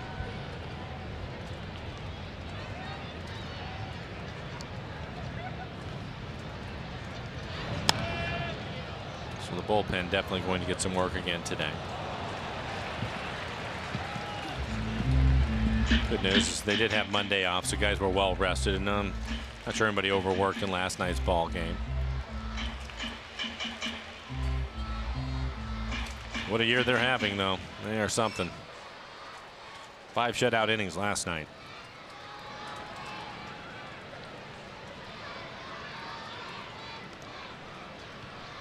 Now they have been the rock of this team for the most part this season. Jammed him, and a foul ball.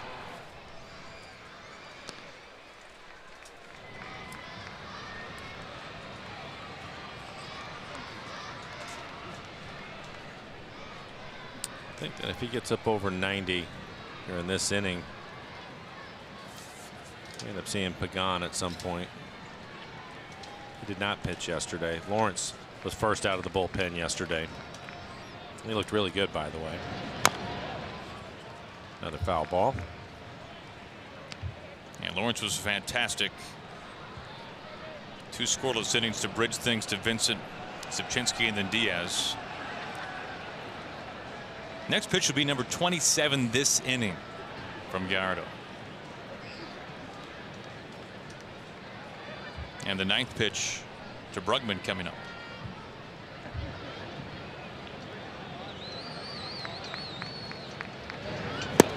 He gets him. That ends the bottom of the 4th. Mariners take the lead. They got the big boys coming up. Cano, Cruz, and Seager when we start the 5th.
Thank you, Angie. Here is Cano to begin the top of the 5th.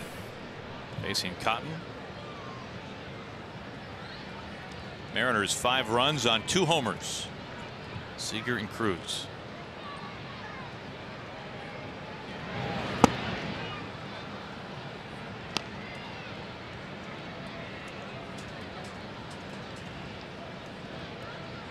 Now the career numbers for Cano against Cotton. Now keep in mind Cotton a rookie, so hasn't seen him a ton, but the number is very good, and they've continued to go in that direction today. 2 for 2. Swings through a curve to make it a ball and a strike.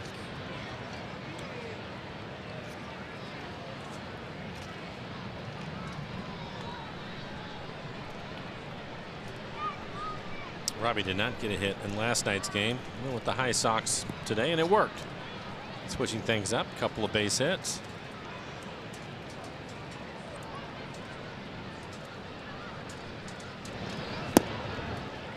1-2.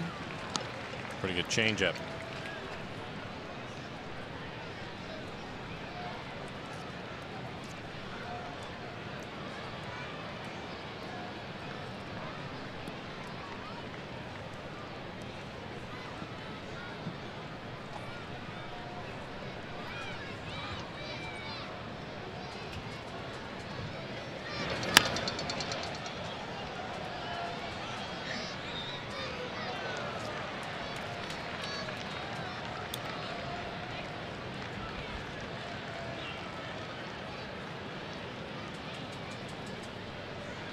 Mariners now 4-3 on this road trip, spanning 3 cities in 10 days before coming back home tomorrow night.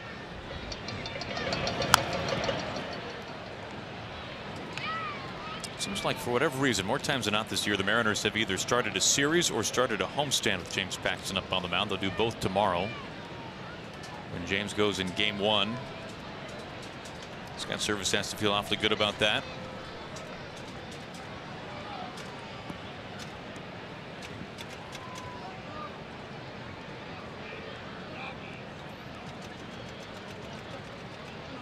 He calls time.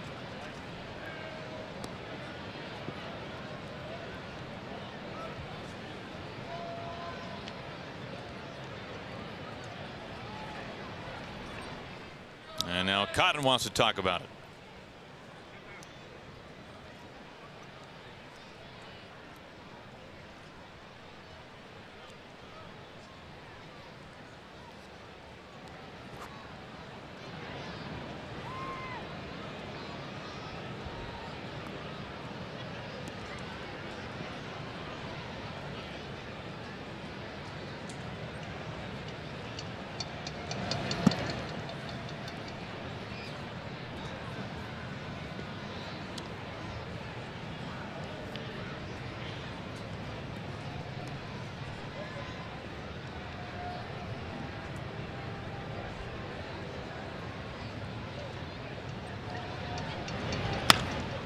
The 2-2 is slash foul.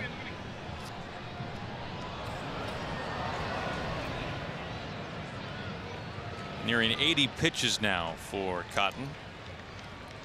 Both starters having to throw a lot of pitches, a lot of foul balls today. A lot of deep counts for him.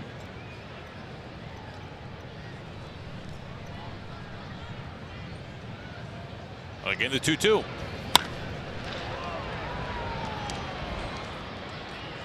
Davis in left field for round number 1.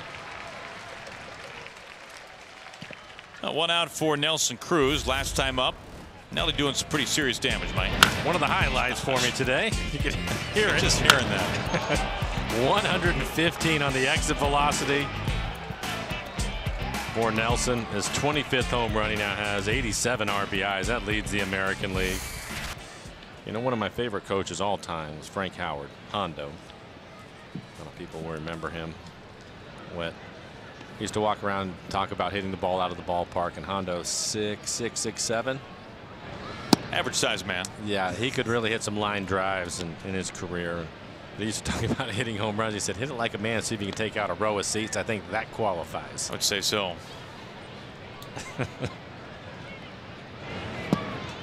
Watch out up there.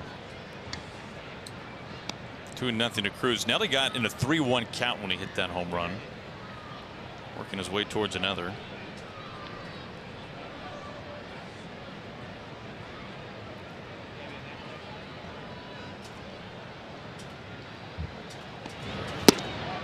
You saw the splits there. For whatever reason, this has not been the typical Nelson Cruz season against left-handed pitching. Well, usually it's scary what he does against lefties. Might there be another?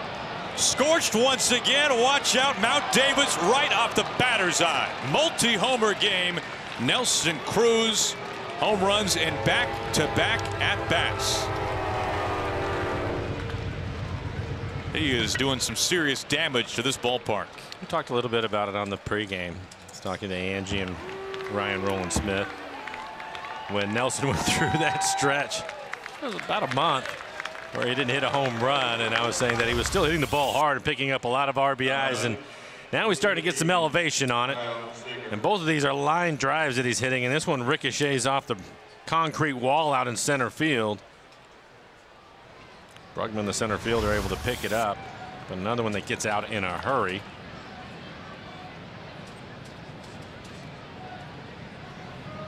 Nelson now with 26 RBI, or excuse me, 26 home runs and 88 RBIs on the year.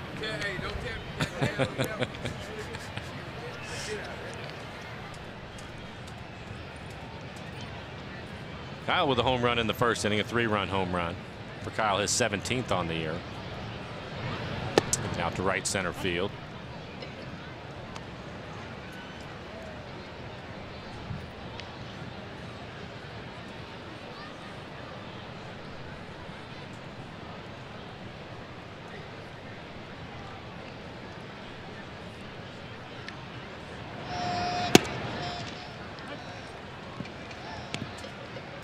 All the runs in this game, all 8 coming on homers. 2 solo shots for the A's. Nelson Cruz has that many home runs, 3 in total for the Mariners.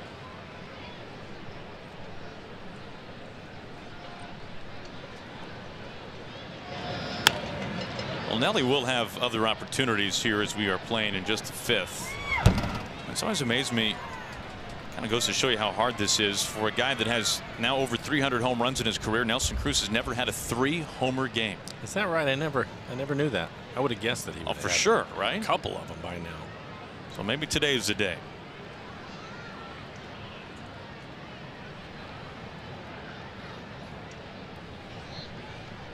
Maybe by the third time up, other pitchers are saying, you know, we're not going through this again. Well, what did we just see? The 23rd time he's had at least 2 home runs in a game.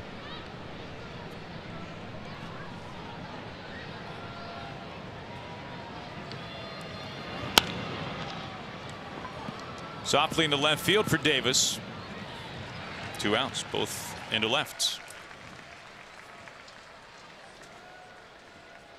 2 outs, nobody on. Well, Edgar Martinez's number will be retired this weekend, and as part of the celebration, we're giving away replica number 11 jerseys.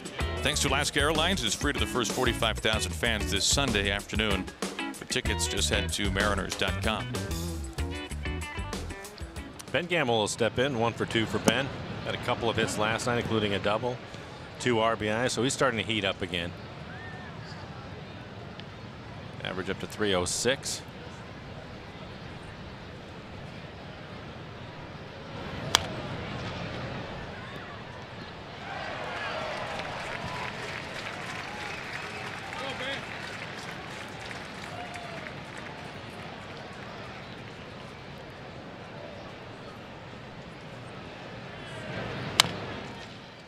Over to first base and a fair ball. Cotton to the bag in time. And that is it for the Mariners here in the fifth. Well, Nelson Cruz, a couple of home runs, and combined, we're talking 886 feet of homers from Nelson Cruz. This one being the latest. Mariners lead it 6-2.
Game by the Mariners. Take a look at our Columbia Bank difference of the game, and the home run that got all the scoring started. A swing by Kyle Seager. Some run support for Gallardo in the first inning. You can see the changeup out over the plate. I think that was a third changeup in that at bat to Kyle as he hits it out to right center field. His 17th home run on the year, now 60 RBIs.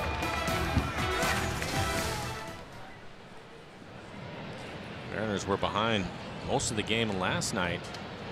Quickly ahead today and been able to add to it with a couple of home runs from Nelson Cruz.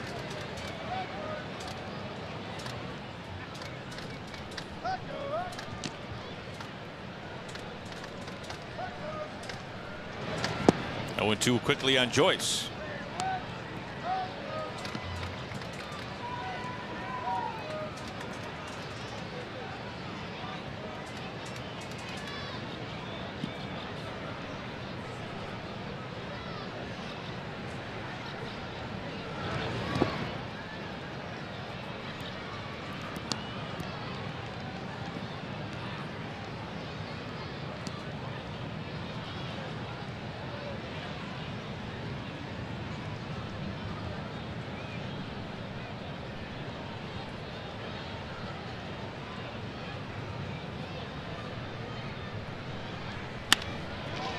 Slapped the opposite way for a base hit.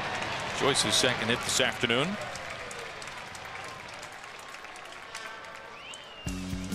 Take a look at our CenturyLink What's Next coming your way tomorrow. 7:10 our first pitch time to begin the 4-game series against the Angels. We'll be on the air at 6:30 here on Root Sports. James Paxton will toe the slab for the Mariners.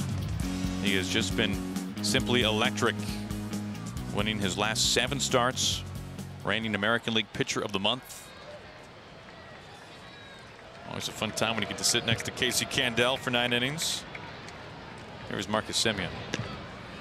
132 strikeouts for Paxton in 113 and a third.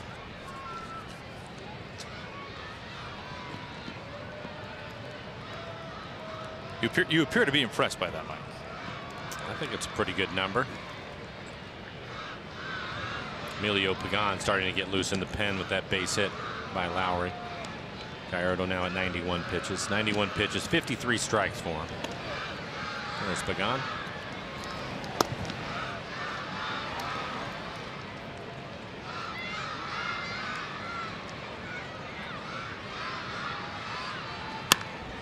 Clubbed it to left. Gamble, does he have a play? He makes the catch. Gamble takes down the fence and left, and he holds on. What a catch.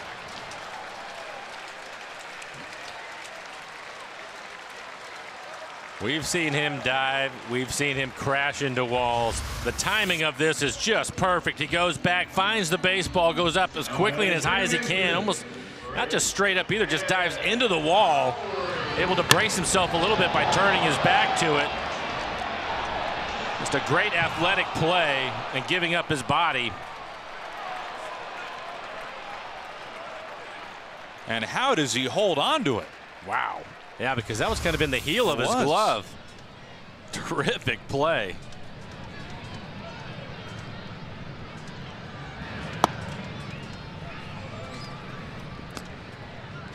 Well, I hope Brian Cashman and the Yankees are enjoying the rookie level pitchers that the Mariners traded in exchange for Ben Gamble. What a catch. That'll make everybody's highlight tonight.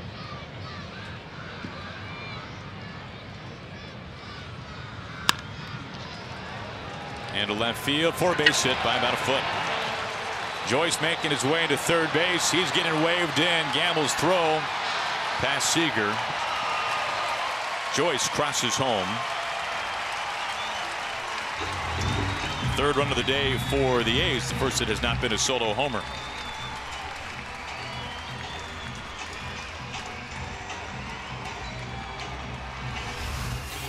And just going the other way. We've seen this a lot from Lowry over the years. Veteran hitter. Just able to keep it fair down the line. A double for him.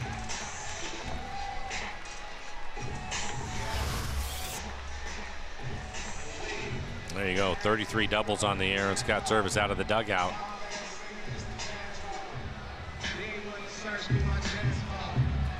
We will have a pitching change with 1 out, a run in, and Lowry at second base. Chris Davis is coming up. Mariners lead cut into. They lead it by 3.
NASCAR 76 driving spirit. His final line. Yeah, 4 1/3, 6 hits, 3 runs. They were earned. A couple of walks, 3 strikeouts, 94 pitches, 55 of those for strikes, and he is responsible for the runner at second base and Lowry.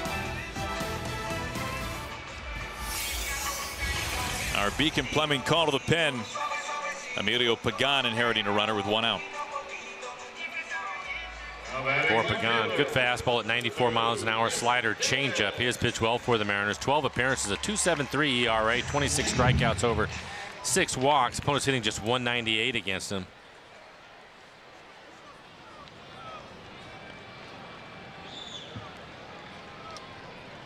Not an easy way to start things off, facing the powerful right-handed bat of Chris Davis, who slugged his 31st home run earlier today. Homered last night as well.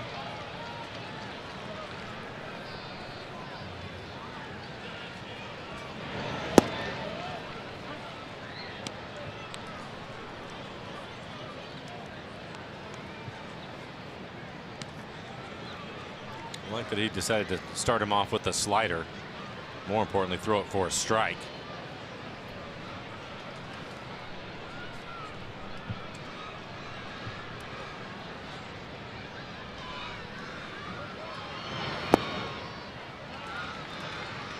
One and one.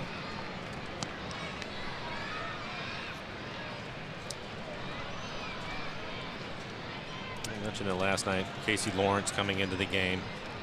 Pitched well, a couple of innings, and was able to hold the score down so that the Mariners could climb back into the ball game. Now they're looking for Pagan to do basically the same thing, give him a few innings, keep the score right where it's at, with the Mariners leading by 3. Oakland 0 for 2 with runners in scoring position.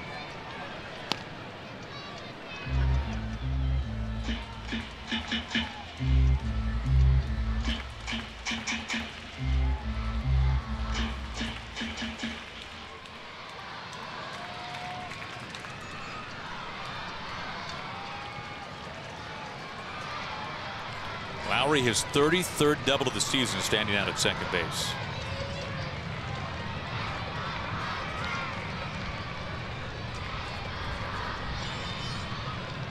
The 1-2. Segura deep from shallow left field. Long throw in time for out number 2. A nice pick by Alonso at first base to help him out. It keeps Lowry at second.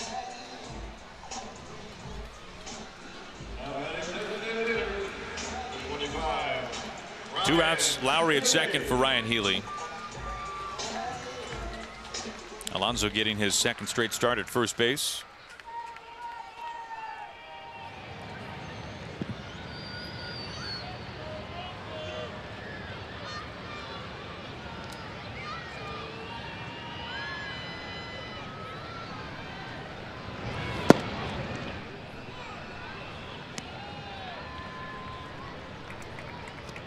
Close pitch ruled ball 1 to Healy.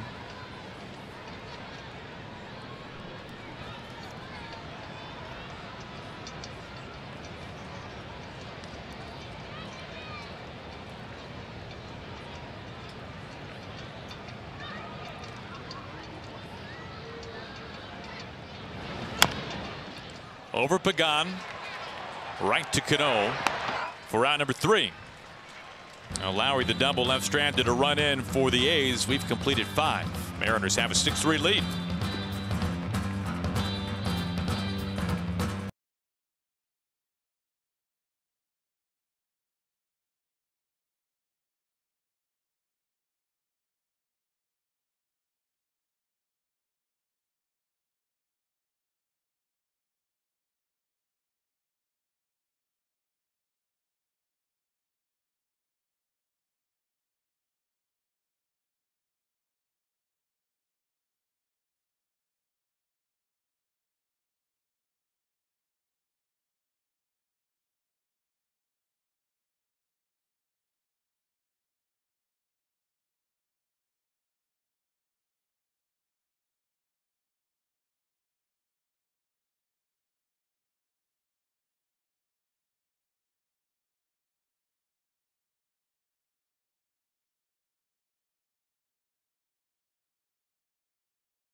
This is brought to you by Safeco Insurance. Find a local agent at safeco.com. Do more. A good look at Alcatraz. You know, Mike, the only thing I think of every time we see Alcatraz is I think, you know, that's still just too close. You know, it just makes you nervous. It's just too close. I mean, it doesn't seem like it would take too long on one of those to get back to the maybe mainland. that's more your style right there. Now we're talking. There you go. Dyson leads it off. Bottom third of the order due up here in the 6th.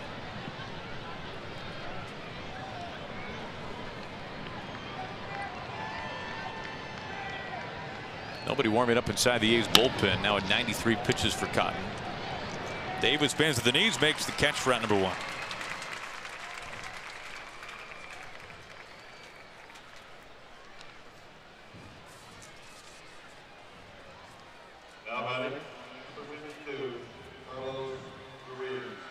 He's been over 100 pitches 3 times this year, as high as 107.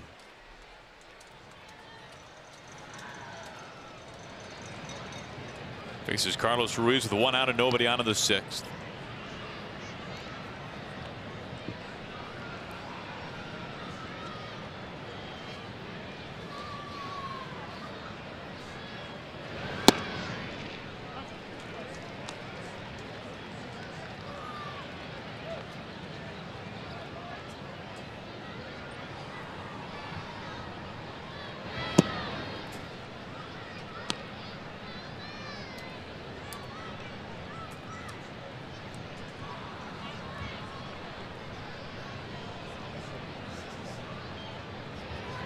This has really been one of those games where the big bats in the order doing the things that you expect them to do as now the bullpen starts to stir. You saw Castro last night. We saw everyone last night out of the A's bullpen. We did see everyone last night. It's really when you look at the second half of the season, just depending on the game and what is going on, but typically 3, 4, and 5 for the Mariners. Cano, Cruz, and Seager have been in the middle of their scoring. Kyle swung the bat well in the second half. Nelson, over the last 10 days, has hit 6 home runs. 13 RBIs over those 10 games, so he's been hot. Robbie with a couple of hits again today. He's scored 2 runs.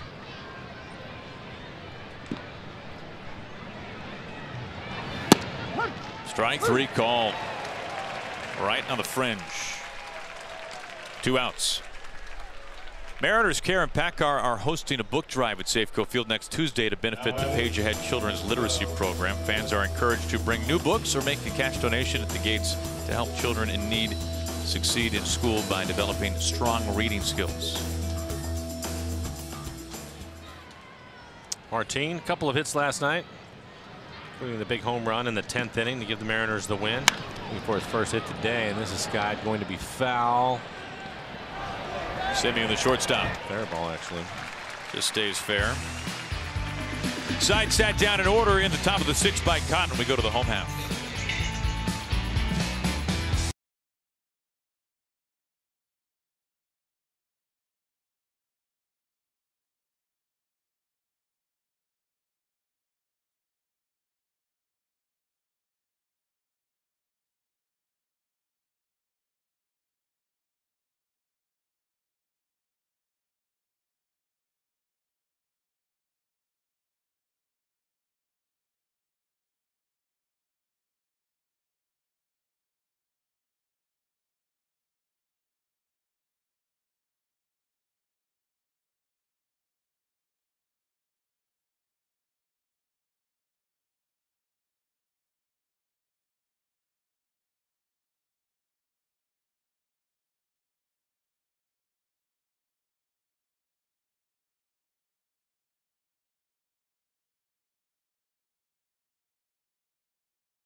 Want to win tickets to Edgar Martinez bobblehead night coming up on Friday? Text Edgar to 71532 and you could win 2 tickets in the commissioner's box, plus your very own Edgar Martinez bobblehead. Emilio Pagan taking over for Gallardo, able to get 2 quick outs, a couple of ground ball outs to get out of the 5th inning. He'll stay on, and Scott Servais would probably like to get a couple more innings out of him. We heard Scott say the other day that now with a slightly shorter bullpen, 7 men instead of 8. As Robbie gets some sunglasses from the bullpen, Scott saying he will plan to lean on his long guys a little bit more. We saw Lawrence last night. Chance here for Pagan.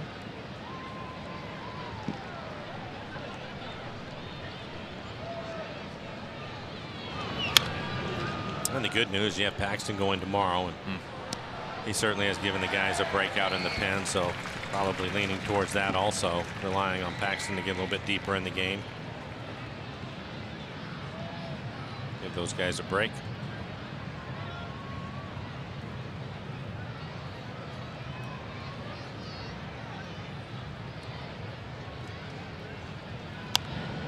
Really comes in on his knuckles, still 0-2. Good fastball at 93 miles an hour. Typically be in that range, 93 to 95. Good slider and changeup. You talk about Paxton going tomorrow, Mike. It makes me think. The other day, when I was thinking about, there was a certain situation the Mariners were in, and the game following the next day, it made me think, if you're Scott Servais or any of the other 29 major league managers, we hear all the time players and skippers too talking about taking things one day at a time and how important this game is as Olson goes down swinging. But it got me thinking, if I was a big league manager, I think one of the biggest challenges I would have is always thinking about the next day, whether it be in this regard, as you mentioned, a chance to use your bullpen a little bit more because you got Paxton going, or when to give a guy a break because of whether it's a day game or lefty or a righty, or all these other situations that I'm not even bringing up or thinking of right now. But with as much emphasis as there is on every day, to be able to still keep your head above water and know what's coming up the next day and even upcoming series. I think one of the things that maybe helps and makes it a little bit easier, Aaron, is a lot of it is a tremendous amount of communication between Scott and his coaching, and probably even Jerry. Jerry's been, we've talked about it, really active. And all the pitching changes he's had to make, as far even just guys just going up and down and making moves and who's available and what they have. And they probably make those decisions before the game starts on what they're going to do, who they're going to use, how long they're going to go with the pitcher. I've said it, in the first half of the season, you go back a couple of months ago when you have a lot of season left, there were times when Scott had to leave guys out there and the game gets a little bit ugly, a little bit sideways, but he had no choice because he has to save his bullpen, so that when you get to this point in the season, they can go out and they can pitch 5 shutout innings and get you a win, which is what we saw last night. So a lot of those decisions are either made early in the season or maybe even prior to the game, depending on conversations they have on who's available and what they have coming up and days off that are scheduled. There's a lot that goes into it, and a lot of it is determined before the game even starts. And you and I have talked about it. Some days, just because of the situation you're in, guys are just going to have to wear it. In other words, if you have 100 pitches, we're going to use all 100 pitches regardless of what happens with the score because we just have no choice anymore. Now, that being said, you have, what, 3 weeks and rosters will expand, and that'll certainly help the Mariners a lot as they try to hang in there, along with a lot of other clubs that are still in it. But you're not quite there yet. A good fastball in the outside corner.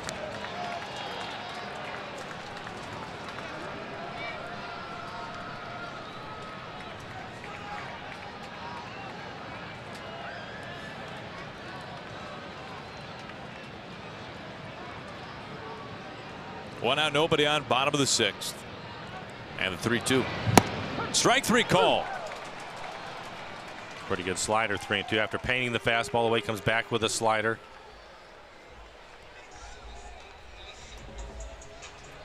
Back-to-back strikeouts. It's one of the things that Scott Servais likes about the young man, his ability to throw this slider, 3-2 count, and get the strikeout, able to throw it for a strike.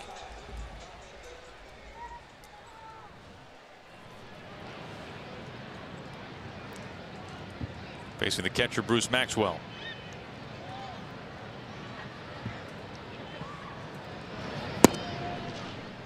Starts him off with strike one.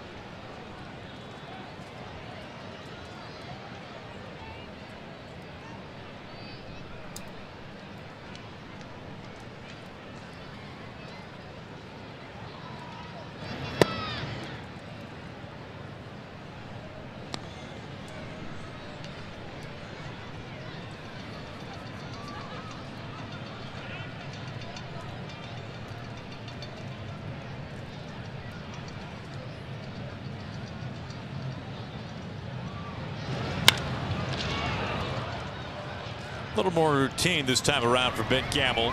Made a spectacular catch crashing into the wall earlier. That was in the 5th. This catch ends the 6th. Mariners take the lead into the 7th here in Oakland.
Your kids a chance to feel like a big leaguer by bringing them to Run Around the Bases Day this Sunday. Following the Mariners-Angels game, youngsters can circle the diamond just like their favorite Mariners. So stop by Mariners.com for tickets. Part of a huge Edgar weekend. It begins tomorrow night with Paxton up on the mound in Game 1. New pitcher up on the mound in back of Jarrell Cotton. It is Simon Castro. Castro pitched last night. All the relievers for the A's pitched in last night's ball game. So back-to-back days for Simon Castro at the top of the lineup. Segura going to lead things off. For Castro's fastball, 94 miles an hour, slider changeup to go with it.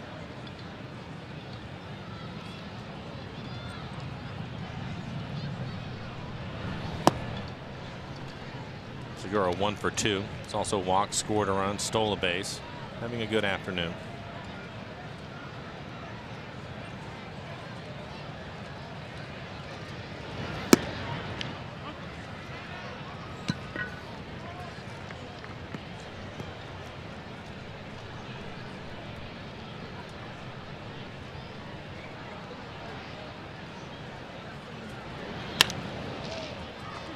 Dropping into center, Brugman a sliding catch.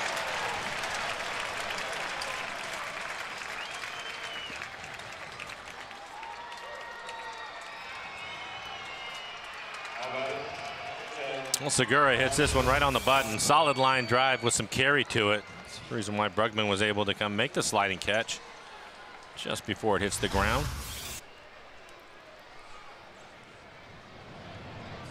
Yonder Alonso stepping in 0 for 3 today.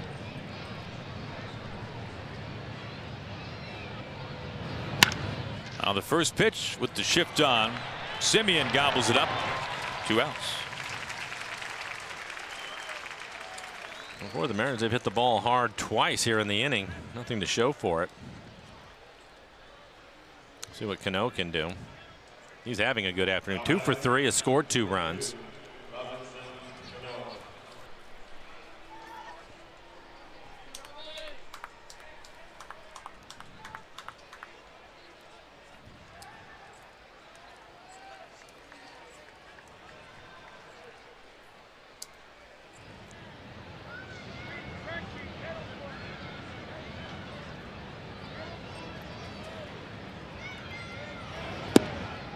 Probably taking all the way, ball one.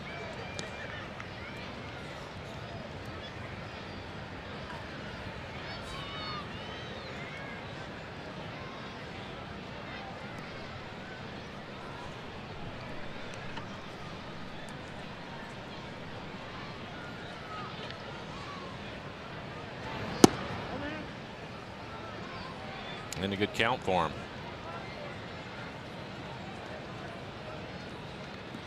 Cruz has hit a couple of home runs. Seager has a home run, his 17th. How about Cano? All the guys in the middle of the lineup.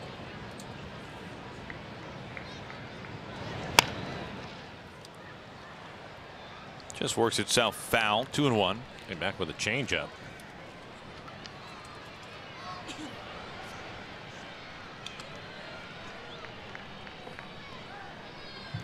Next home run for Cano will be his 20th. It will mark his 8th 20 home run season. He is in the upper echelon of middle infielders in that category.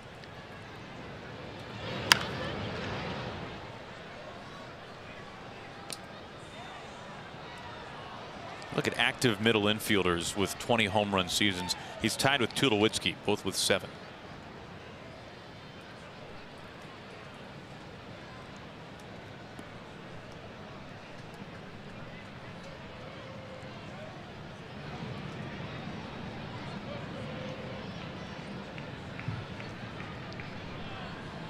The 2-2. Out to center. Brugman in front of the track. Makes the catch. Side sat down in order by Castro. It's time to stretch in Oakland.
For the Athletics center fielder, the 38. Welcome back to Oakland, where Mariners have the lead 6-3.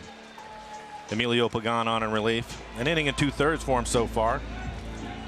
But he will pitch again here in the bottom of the 7th inning, staying on the game, trying to give the rest of the bullpen a little bit of a break. For the Mariners scoring all 6 runs on home runs today. A 3-run home run by Seager. Nelson Cruz with a 2-run home run and then a solo home run. Brugman on the first pitch to his counterpart at center. Now number 1.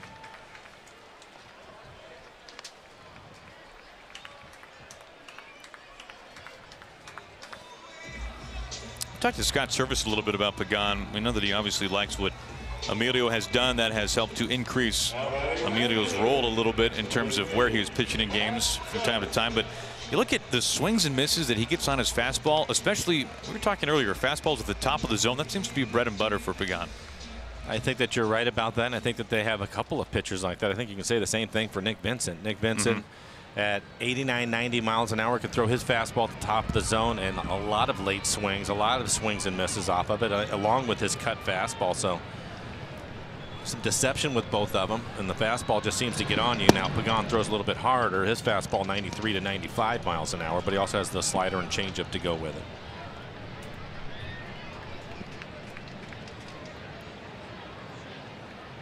Matt Joyce having a good day. 2 for 3, a home run, scored a couple of runs. Leadoff hitter for the A's this afternoon.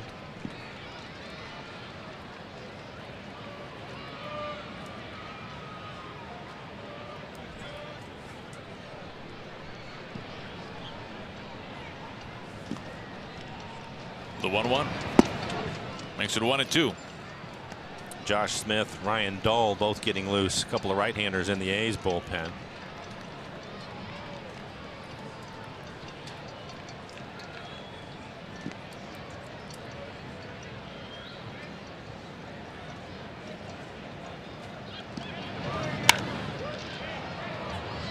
Again out towards Dyson. Has this handled himself. 2 outs. Well, it's another one of those things too. We talk about starters all the time saving the bullpen. There's times when Casey Lawrence and now Emilio Pagan, they can save the rest of the guys too. With Pagan going out there knowing that Paxton's going tomorrow. I think sometimes figure that Paxton's going to go at least 6 if not 7 innings. Sure. Possibly if everything goes well get him 8. But then you're talking about hopefully the back end of the bullpen because Paxton's going. So Emilio, I think if the score stays where it's at, or even if the Mariners can add on to it, he may go the rest of the way on this one.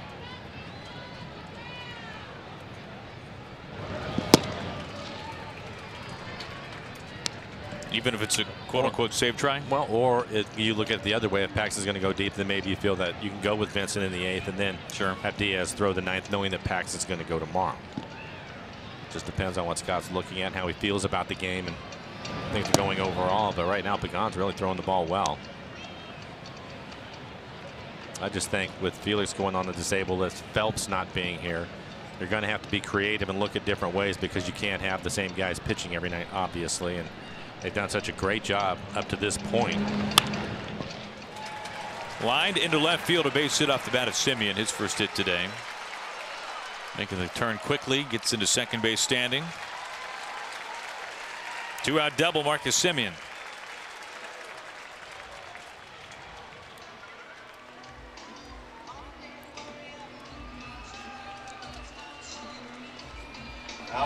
And with that, the phone rings down in the bullpen. Tony Zych going to get loose. And you've got Lowry at the plate here, and then Davis on deck.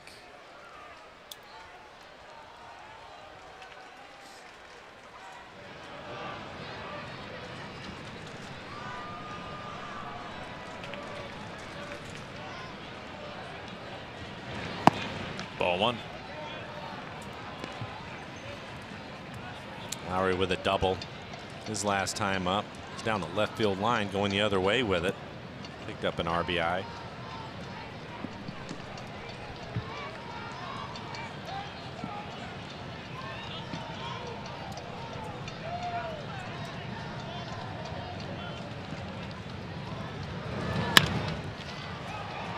Dyson comes charging in and is able to make the catch.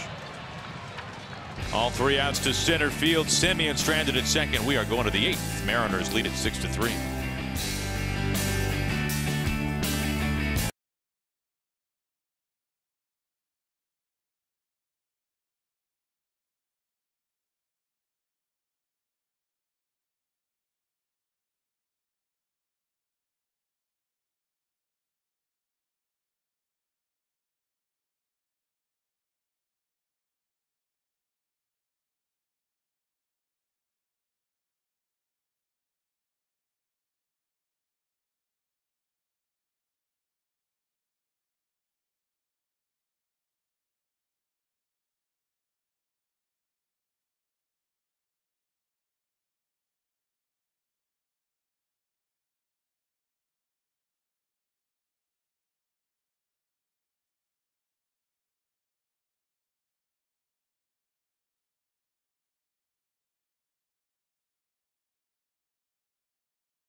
is brought to you by Jack in the Box. Come try the new Smoky Jack Burger or Chicken Sandwich, limited time only.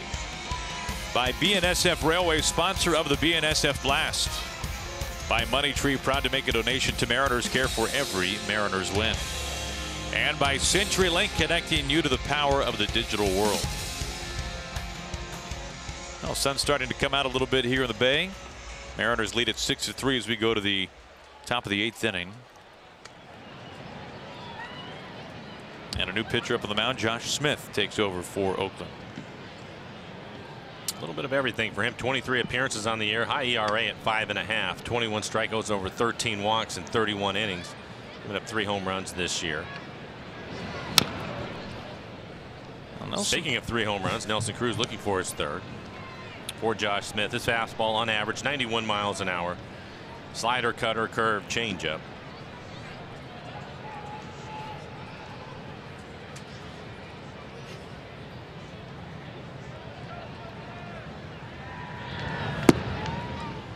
Nelson a chance for his first ever 3-homer game. Has homered in each of his last 2 at-bats. The most recent 436 feet. The time before that 450.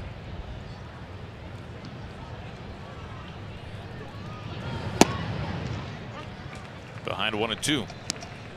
Tony Zych still throwing in the Mariner pen, so it looks like he'll pitch the bottom of the 8th inning.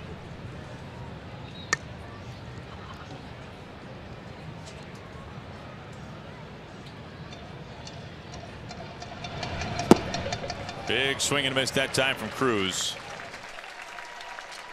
Tony did not pitch in last night's ball game. 1 out to begin the 8th.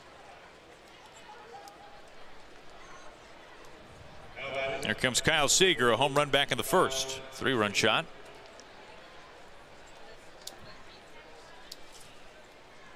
Kyle would like to add to that day. You see now 1 for 3 along with the home run, a ground out and a fly out.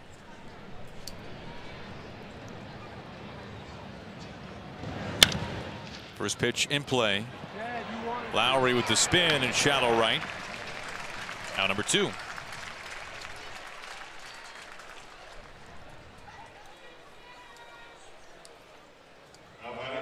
We'll bring up Ben Gamel. Ben is 1 for 3. Base hit in the 1st. Also a fly out and a ground out. And a ridiculous catch. And the defensive play of the game.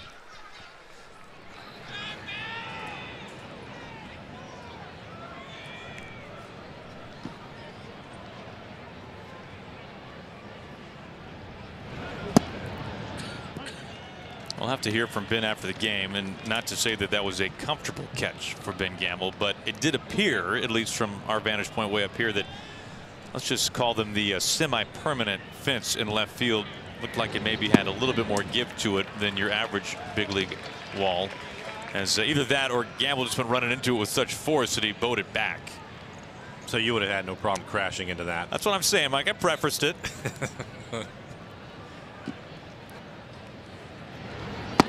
If you missed it, I'm sure you'll catch it on the highlights of the post-game show. And we mentioned it at the time, but that ball was kind of in the heel of his glove and almost poking out. So that was the impressive thing to me. I mean, the timing of it, everything, is such a good athlete, and we've seen him crash into walls and dive for the ball before, but the fact that he was able to hold on to it with the way he caught it in the heel of his glove was impressive.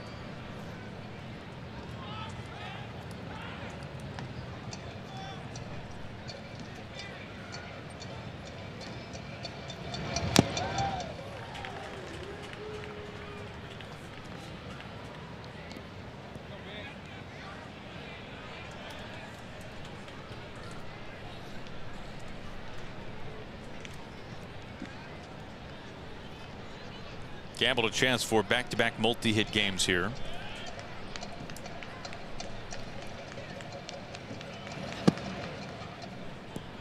Works the count even 2-2.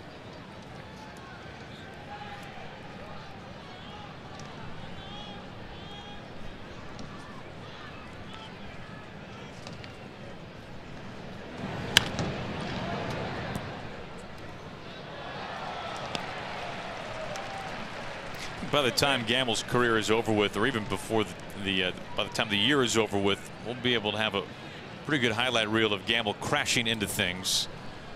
I've seen it more than once this year. He keeps getting up.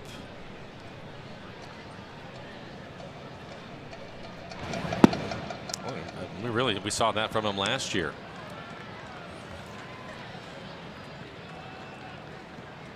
September made a number of plays.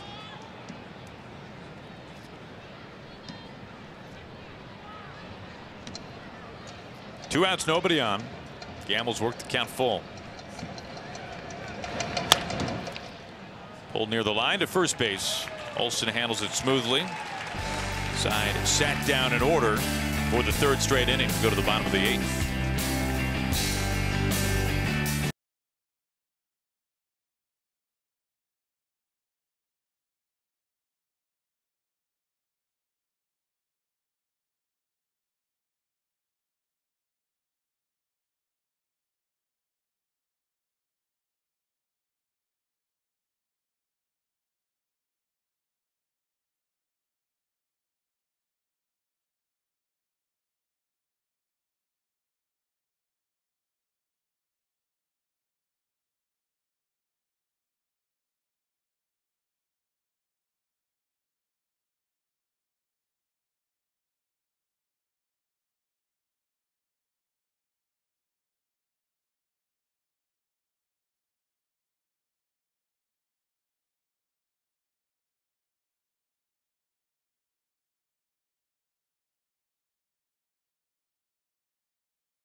Bottom of the eighth inning here in Oakland. Well, make your voice heard. Nominate your favorite plays of the week by tweeting us using the hashtag RootFanFave. Each month, one lucky fan will win a Coors Light mini fridge just for participating. For official rules, just check out rootsports.com. Now, Tony Zych up on the mound for the Mariners. He'll work the bottom of the eighth.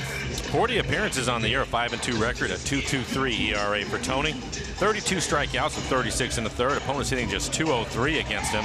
Good sinking fastball at 95 miles an hour and a hard slider. Get the middle of the lineup, 4, 5, and 6. Davis, Healy, and Olson due up.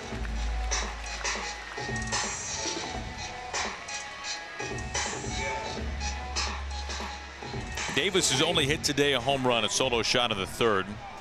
He's homered in back-to-back games.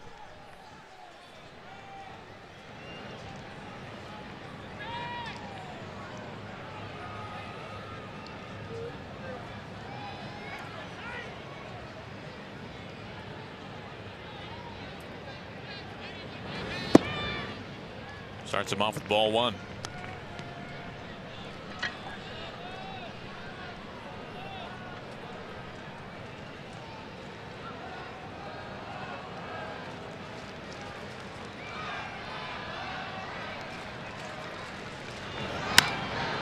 Well, in both cases last night and then today, the Mariners bullpen having to carry the load a little bit. Last night working 5 scoreless, and today having to work in back of guard. 4 1/3 innings.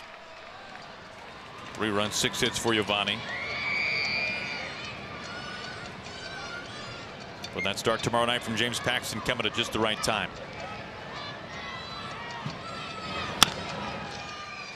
Routine hop right there to Segura. 1 out.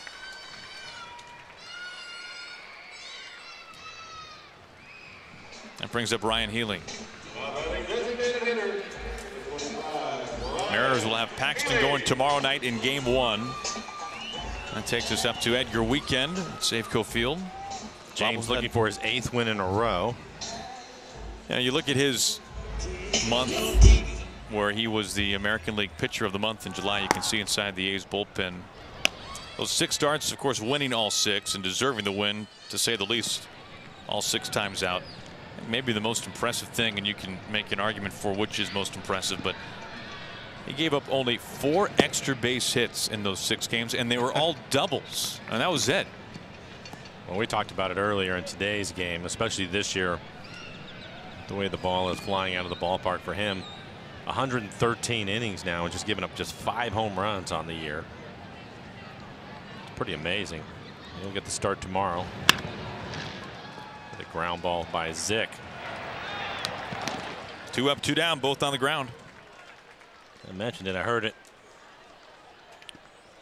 this morning watching TV before we left to come over to the ballpark, and he was in the discussion for a Cy Young Award. You have Sale out there, obviously Kluber you mentioned earlier, but he's starting to work his way in there. He will go tomorrow against the Angels. It'll be a big series for the Mariners, 4 games. Paxton will start things off. You know, entering this year, as he will pitch against the Angels tomorrow night, Paxton the only man to ever strike out Mike Trout 4 times in a game. Time called before Olson can really dig in. Did not realize that. Never easy against Trout, but Paxton has had his number a little bit. Wow.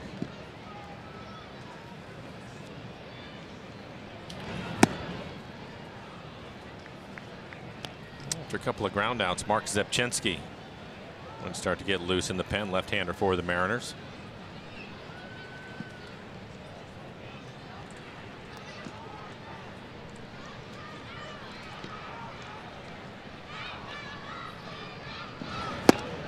One and one.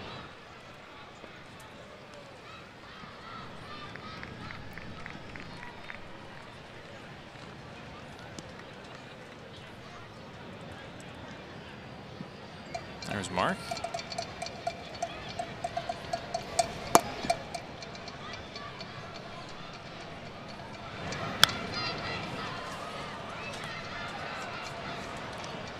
One ball and 2 strikes. Did you have it all the way? Trying to save the electronics, Mike. Just trying to save them. That was straight back at us and hit right in front. Probably missed by what, a foot getting in here? I don't know. It's tough to tell from under the counter. I laugh at you as I was moving behind you. Check swing. It goes around. Go. Nice inning. Zick out of the bullpen in the 8th. 1, 2, 3 carves up the A's. We're up to the 9th.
Thank you, Angie. Ryan.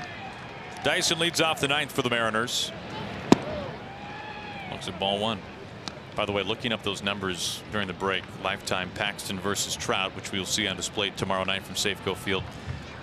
Half of the 22 at-bats for Trout against Paxton ending in a strikeout, and 3 for 22 lifetime against James. As Joyce has to pick this one up in right field. It's away from the crowd. Or from the bullpen.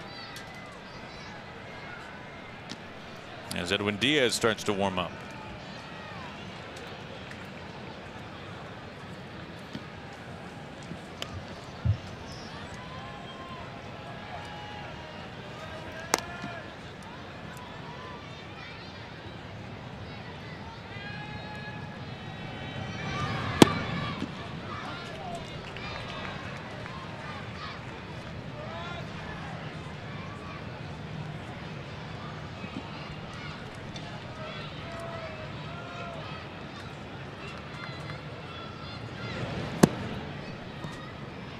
The A's pitching has really leveled out and been retiring the Mariners.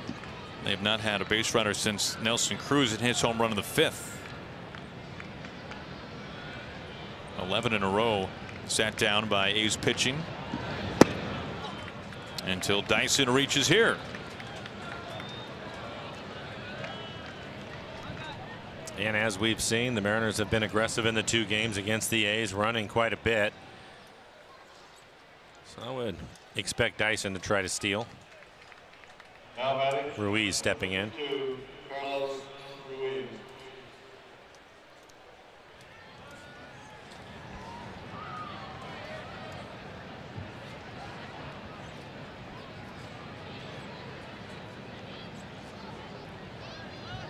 Diaz was getting loose in a hurry in the pen, and he seems to be slowing down his pace now that Dyson has reached. He probably knows there'll be a throw or 2 over to first base.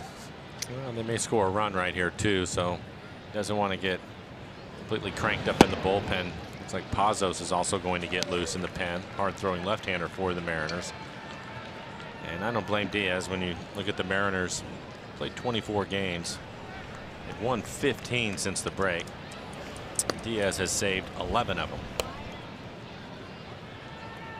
including last night.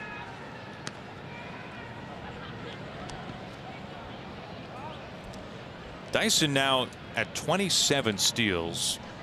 That's the most since 2014 for the Mariners, when James Jones stole 27. His next bag, which could be coming shortly, will be the most since Ichiro swiped 40 back in 2011.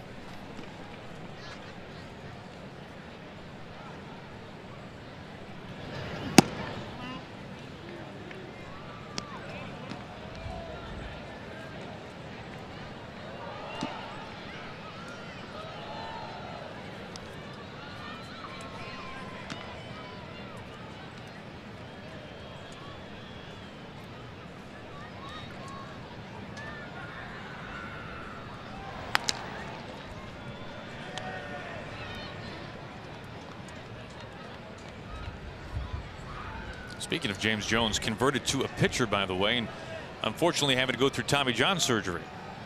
He's missed this year. I know that he was a pitcher in college as well, a two-way guy.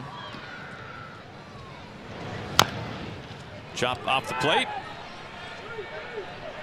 Ruiz out at first base. Chapman having to cover some ground at third to pick that one out of the grass, but he does. And with that, Dyson will move up into scoring position. So Martin, who's looking for his first base hit of the ball game, get a chance to drive in a run. Nobody getting loose in the A's bullpen.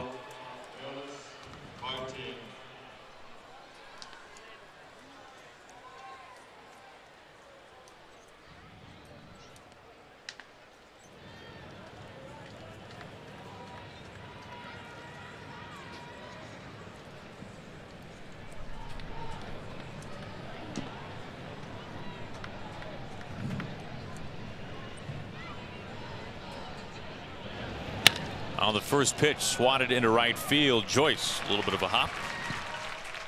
Makes the catch for out number 2. Mariners now 2 for 6 with runners in scoring position this afternoon as Segura will walk to the plate. He's 1 for 3, stolen bases, scored a run.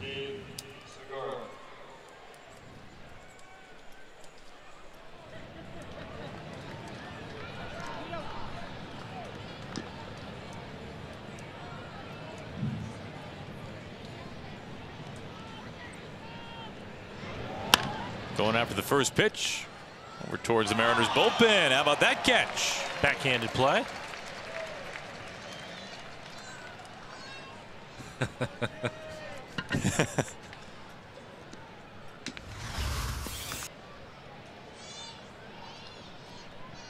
No problem. An easy play for him. Even Ben Gamble thinks that's a good catch.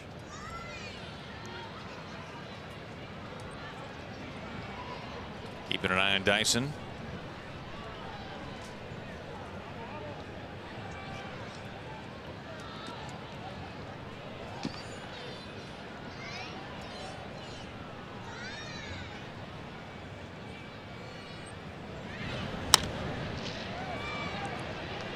Joyce tracking this in right field. Now number 3. Dyson stranded. We go to the bottom of the 9th inning. Edwin Diaz a chance to close it out. Mariners lead it by 3.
Sweep here in the Bay over the Oakland Athletics. 6-3 our score.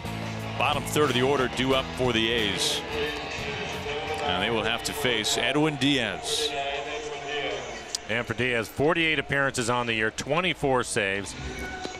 And 11 of them here in the second half. A 2.96 ERA, 67 strikeouts and 48 2/3. Great number for him. Opponents hitting just 189. In his fastball, mid to upper 90s. At times he will touch 100. And a hard slider. In pretty good company here today. Diaz looking for the save in back-to-back games. As we start the bottom of the 9th. Chapman has struck out twice today, has also singled. That's seen inside with 98.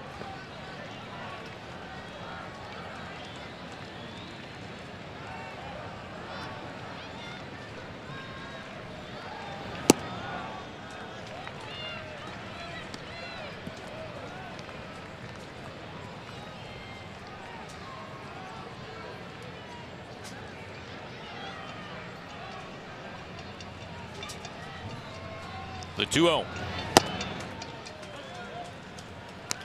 Take something off a strike at 96.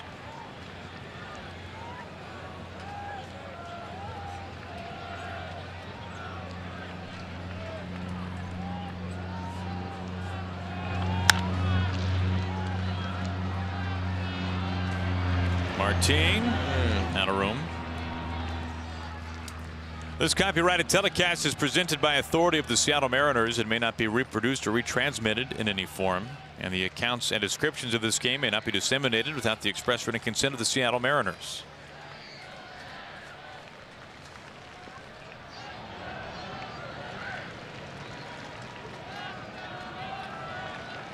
Now the 2-2.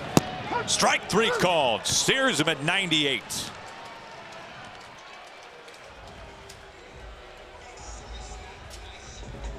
Diaz battling back after falling behind originally 2-0.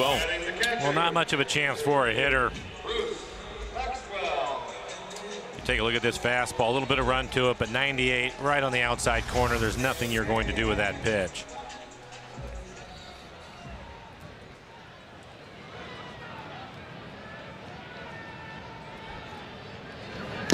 Swinging strike one to Maxwell.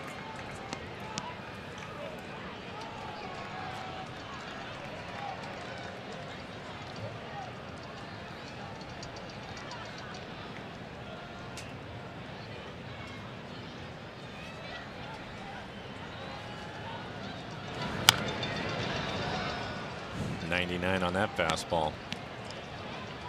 Feels pretty good this afternoon. I saw you last night, Mike. The slider was throwing that pitch a lot. There was a little bit of a talk on the mound with Diaz. Went right to his heater. We've seen nothing but heat so far here today.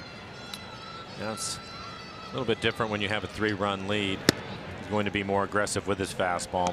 Last night it was more of a command issue, I think, with his fastball. Went to a slider a little bit more than what you would expect, but a quick visit from Mel Stottlemyre Jr. and all of a sudden back to his fastball, and he was able to put the game away. Topped out at 99 last night. The 1-2.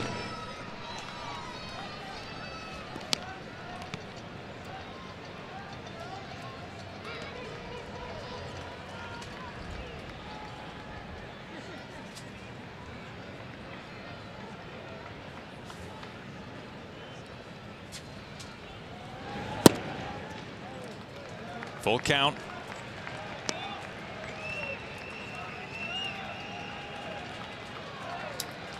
Jacob Brugman, the number 9 hitter, on deck.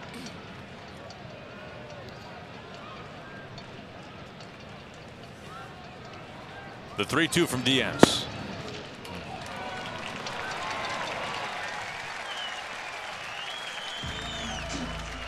Well, 11 pitches, 5 strikes from him so far. Again, he's topped out at 99. A strikeout and a walk.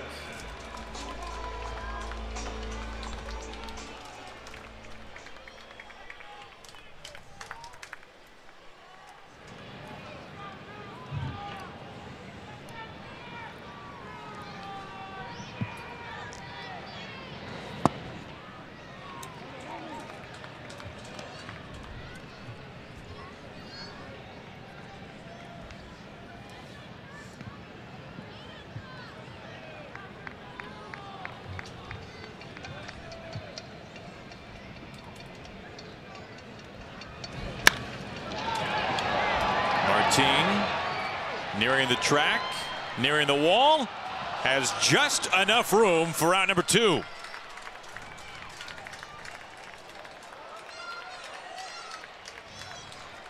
Two outs. Maxwell back to first base. A little more carry on it than he expected. Sure, he knew just how close he was to the wall. He slammed into the wall pretty good. Take a look at it. Brugman puts a good swing on it. Towering fly ball out to right. And you can see Leona's starting to drift on it, makes the catch and just slams right into the wall. A little bit of a breeze blowing out that way, I think fooled him a little bit. But a good catch, good concentration to hold on to it. 2 outs, a man aboard facing Joyce now. Foul towards left field. Gamble, charge it over, can't get there. Needs a parachute to slow down.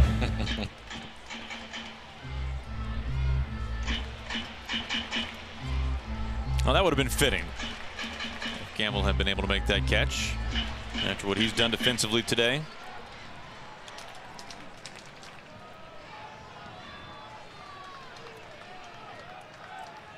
Maxwell at first base after the 1-out walk. 0-2 First slider today from Diaz.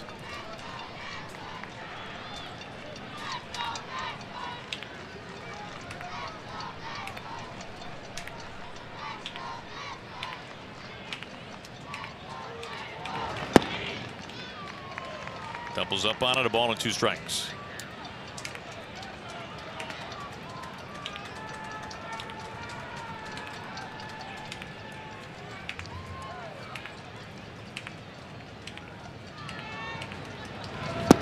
That's your game.